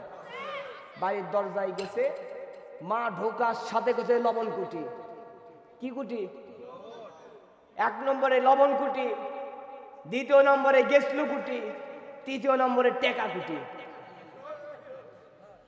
কয়টা প্রশ্ন? ছেলেগুলো হাসিচ্ছে, আমার সাথে যাচ্ছে, তাও হাসে। শোনেন, প্রশ্ন কয়টা? লবণ কুটি, 2 নম্বর গেসলু কুটি, 3 নম্বর টেকা কুটি। প্রশ্ন 3টায় জানা আছে, উত্তর 3টায়, কথা কয় না। কিন্তু এ যদি জবাব দেয়, সব তো ভুলই হবে, তাই না? জবাব দিলে আর পিঠের উপরে বাড়ি আছে না? নাই। বাড়ি দিবি কে? মায়ে। বাড়ি দিবে কে? কিছু বাংলাদেশের মুসলমান ভাইরাও আছে, 3টা প্রশ্নের উত্তর করে মুখস্থ করে, আমার রব আল্লাহ, আমার দিন ইসলাম, আমার নবী মুহাম্মদ সাল্লাল্লাহু আলাইহি ওয়াসাল্লাম, সেই করে হুজুর মুখস্থ এমন মুখস্থ করছি, কবরের মধ্যে যাও কর্মদিন যায়, ফেরেশতা আসার সাথে উত্তর দেবো। এটা কি সম্ভব? আরো করে সম্ভব? তাহলে ওই লাবিব প্রশ্ন করছে কয়টা? লবণ কুটি, গেসলু কুটি, টেকা কুটি। কিছু মুসলমানও আছে, কবরের ভিতরে যাবার পরে প্রশ্ন করে ফেরেশতা, তোর আল্লাহকে, তোর ধর্ম কি, তোর নবীকে। তিনটা প্রশ্নের উত্তর জানা আছে না নাই? কিন্তু আল্লাহ সম্পর্কে জানে না, আল্লাহর বিধানের ধার ধারে না। দ্বিতীয় নম্বরে ইসলাম অনুযায়ী নিজের জীবন গঠন করেনি, ইসলাম অনুযায়ী সমাজ ব্যবস্থাও কোনোদিন চায়নি। 3 নম্বরে নবীর আদর্শ তো ছিলই না। যারা নবীর পক্ষে কাজ করত, নবীজির কোরআন সুন্নাহর পক্ষে কথা বলতো, নিরপরাধ আলেমদের ফাঁসির রশিদে ঝুলানোর জন্য নওগাঁর রাজপথে মিছিল করতো। কথা বলেন ঠিক কিনা? এদের 3টা প্রশ্নের উত্তর জানা আছে না নাই? 1 নম্বর, রব কে, তোর ধর্ম কি, তোর নেতা কে, ঠিক কিনা? 3টা প্রশ্নের উত্তর জানা আছে। কিন্তু কবরের ভিতরে দুনিয়ার জিন্দেগিতে এই ব্যক্তি 3টার উপরে আমল না করবার কারণে, কবরের ভিতরে যদি এই 3টার যদি উত্তর দিতে যায় আমল না করবার কারণে, মার আছে না নাই? ঠেকানোর জন্য ডক্টর নিনুজ যাবি? যাস খালি। তাহলে ওই জায়গায় লাবিব যদি উত্তর দেয় সিনেমা দেখবার গেছিলাম, লবণ আনতে ভুলে গেছি, আসতে দেরি হচ্ছে, ঠিক কিনা? তাহলে মা মার দিবে কি দিবে না? কবরের ভিতরে যাবার পরে তুমি যদি বলো আল্লাহ আমি জানি না, হাই হাতা লা আদরি, আমি এগুলো কিছু জানি না, নেতার পক্ষে আমি স্লোগান দিছি, যেই নেতা জীবনে 5 ওয়াক্ত নামাজ পড়তো না, কিন্তু নেতা ভোটের আগে কলা গাছকেও সাপকে ধরে সালাম দেয়, ভাই কেমন আছেন, ঠিক কিনা? মিছিল করছি হুজুর, মিছিল করছে আল্লাহ, আল্লাহর ফেরেশতাকে জবাব দিবে, মিছিল করছি সেই গলা ফাটা মিছিল করছি, নেতা একখান পাইছি ভাই আব্দুল কাদের দুলা ভাই, দুলা ভাইয়ের চরিত্র ফুলের মতো পবিত্র, আছে না নাই? আমরা বলি দুলা ভাই গেছে অনেক দিন আগে কবরে, তুমি উপরে কেন নাচো? কথা কোন ঠিক কিনা? এইবার আল্লাহর কাছে যখন আপনি জবাব দিতে পারবেন না, লাবিবের মায়ের কাছে লাবিব উত্তর দিতে না পারলে পিঠের উপরে যেমন বাড়ি কি ঘুষি আল্লাহ, কবরে ফেরেশতাদের কাছে যদি আপনি মুসলমান না হয়ে জবাব দিতে চান, আপনার জবাব ভুল হয়ে যাবে আমল না করবার কারণে। ফেরেশতারা দুর্মুষ দিয়ে আপনাকেও সাইজ করবে। কথা কোন ঠিক কিনা? তাহলে শুধু মুসলমান নামে হবেন না, কামে হবেন? আরো জোরে বলেন। আমাদের ধর্মের নাম, আমাদের ধর্মের নাম হলো ইসলাম, জীবন ব্যবস্থার নাম হলো ইসলাম। এইবার যেটা দ্বিতীয় আয়াতে আমি বুঝালাম, ইসলাম কেউ না মানলে, নিজের জীবন ব্যবস্থা হিসেবে না গড়ে তুললে কিয়ামতের ময়দানে ক্ষতিগ্রস্ত হবে। তার আগে দুনিয়াতে ছোট্ট একটা বিষয় দিয়ে বোঝায় দেয়। মক্কাতে একজন আলেম ছিল। কোথায়? মক্কাতে কিংবা মদিনায় একটা আলেম ছিল। হয় মক্কায় হবে, না হয় মদিনায় হবে। আরব কান্ট্রি ধরে নেন। আর ইউরোপ কান্ট্রির ভিতর থেকে একজন খ্রিস্টান মেয়ে মহিলা ছিল। অন্য বিধর্মী হবার কারণে একটা হুজুরের আলোচনা শুনে, এরকম ওয়াজের মঞ্চ থেকে সে শুনতে পেয়েছে, যেই ব্যক্তি কালেমা পড়ে মুসলমান হয়ে যাবে, পূর্ববর্তী সব গুনাহ আল্লাহ মাফ করে দিবে। পরিবারের চাপের কারণে প্রকাশ্যে ইসলাম ধর্ম গ্রহণ করতে পারেনি। মায়েরা শুনে নিয়ে যান, গোপনে গোপনে কন্যা সন্তান মেয়েটি ইসলাম ধর্ম গ্রহণ করেছে। পিতামাতা, পরিবার, এলাকা মানুষ কেউ জানে না। একদিন মেয়েটি দুনিয়া থেকে বিদায় হয়ে যায়, কিন্তু ভিতরে কি গ্রহণ করেছে? আরো জোরে কোন, কি গ্রহণ করেছে? ইসলাম গ্রহণ করেছে। পরিবার জানে না, নিজের মাও জানে না, বাপও জানে না। দাফন হবার পরে মক্কার ওই একজন শ্রেষ্ঠ আলেম, মক্কার অনেক বড় আলেম, যখন তাকেও দাফন করা হলো, কিছুদিন পরে ওই জায়গা থেকে ভাঙনের কারণে আলেমের লাশ আর দেখা গেল না। আলেমের কবরে গোপনে গাপানে ওই যে মহিলাটা, মেয়েটা ইসলাম ধর্ম গ্রহণ করেছিল ইউরোপ কান্ট্রির, ওই মহিলাটার লাশ আলেম ব্যক্তির কবরে উঠে এসেছে। সেই জায়গায় অনেক দিন আগের ঘটনা, লোকজনের কাছে ঘটনাটুকু ছড়িয়ে পড়লো। কি ব্যাপার, এত জবরদস্ত আলেম ওলামা, এত বড় বিশাল একজন আলেম মানুষ, তার লাশের ভিতরে লাশ নাই, কিন্তু একজন মহিলার লাশ পাওয়া যায়। কারণ কি? মেয়েটার লাশকে যখন দেখানো হলো, এলাকার মানুষজন কেউ চিনতে পারে না আরব কান্ট্রি বিশাল না ছোট। আরো জোরে বলেন। অন্যান্য দেশের লোকজন সেই জায়গায় কাজকর্ম করে কি করে না, সেই তার এলাকার একজন মানুষের পরিচয় হয়ে গেল। তিনি ডাক দিয়ে বলল, এই মহিলাটা মুসলিম পরিবারের মহিলা নয়, এই মহিলা একজন বিধর্মী মহিলা। এই মহিলাটার বাড়ি হলো অমুক এলাকায়, অমুক দেশে। এই মানুষের সঙ্গে তার এলাকার মিল ছিল। সংবাদ দেওয়ার পরে এইবার আলেমের বাড়িতে যাওয়া হলো। ঘটনা কি? একজন আলেম ব্যক্তির কবরের ভিতরে লাশ কেন? আল্লাহু আকবার কোন। আর যে জায়গায় মহিলাকে কবর দেওয়া হয়েছিল সেই জায়গায় তল্লাশি করে খুঁজে দেখা গেল ওই জায়গায় হুজুরের লাশ পৌঁছে গেছে। এই আলেম ব্যক্তির বাড়ি পর্যন্ত যাওয়া হলো, পর্দার আড়াল থেকে স্ত্রীকে তলব করা হলো। এবার স্ত্রীকে ডাক দিয়ে বলা হলো, স্ত্রী, ওগো হুজুরের বউ, আপনি জবাব দেন, আপনার স্বামীর লাশের পরিবর্তে এই জায়গায় মহিলাটার লাশ দেখা যায়, কারণ কি? আপনার স্বামী কি কোনো গুনাহ কোনো অন্যায় করতো নাকি, কোনো বদ অভ্যাস ছিল নাকি? স্ত্রী ডাক দিয়ে বলছে, না, ইনি তো খুব ভালো মানুষ ছিল, খুব ইবাদত বন্দেগী ওয়ালা মানুষ ছিল, কিন্তু আমার চোখে তো কোনো অন্যায় ধরা পড়ে না। লোকজন ডাক দিয়ে বলতেছে, বোন আমার, আপনি একটু ভালো করে ঘাটে দেখেন, ভিতরে ভিতরে একটু তলব করে দেখেন, কোনো গোপন অন্যায় কাজ ছিল নাকি। স্ত্রী তখন ডাক দিয়ে বলতেছে, আমার জানা মতে কোনো কিছু পড়ে না। বারবার পিড়াপিড়িতে শেষ পর্যায়ে ডাক দিয়ে বলতেছে, হ্যাঁ, তবে একটা কথা আমার মনে পড়ে, যখন সে আমার সঙ্গে একান্তে নিবৃত্তে মেলামেশা করত, ফরজ গোসল যখন হয়ে যেত, সে আমাকে একটা কথা বলতো, খ্রিস্টান ধর্মের ভিতরে অপবিত্র হয়ে গেলে, নাজাসাত হয়ে গেলে, ফরজ গোসল করলে, গোসল না করলেও কোনো সমস্যা হয় না। এই কাজটা তার কাছে ভারী মনে হতো, ওই খ্রিস্টানদের রীতিনীতি তার কাছে পছন্দ হতো। তিনি মাঝে মধ্যে আমাকে এই কথাটুকু শোনাতো, যদি গোসল যদি না করা লাগতো, তখন লোকজনের আর বুঝতে বাকি রইল না, যেই ব্যক্তি সামান্য ফরজ গোসলকে তোয়াক্কা না করবার কারণে, আল্লাহর বিধান ওভারটেক করবার কারণে এই ব্যক্তির লাশ ওই ইহুদি মহিলার এলাকায় চলে গেছে। আর এই ব্যক্তি মহিলাটা গোপনে গোপনে কালেমা ইসলাম গ্রহণ করবার কারণে মক্কার জমিনে, মদিনার জমিনে, আরব কান্ট্রিতে হুজুরের কবরের ভিতরে মহিলাটার লাশ আল্লাহর কুদরত নিয়ে এসেছে। এই জন্য আপনার আমার ইসলাম মানার দরকার আছে না নাই? আরো জোরে বলেন।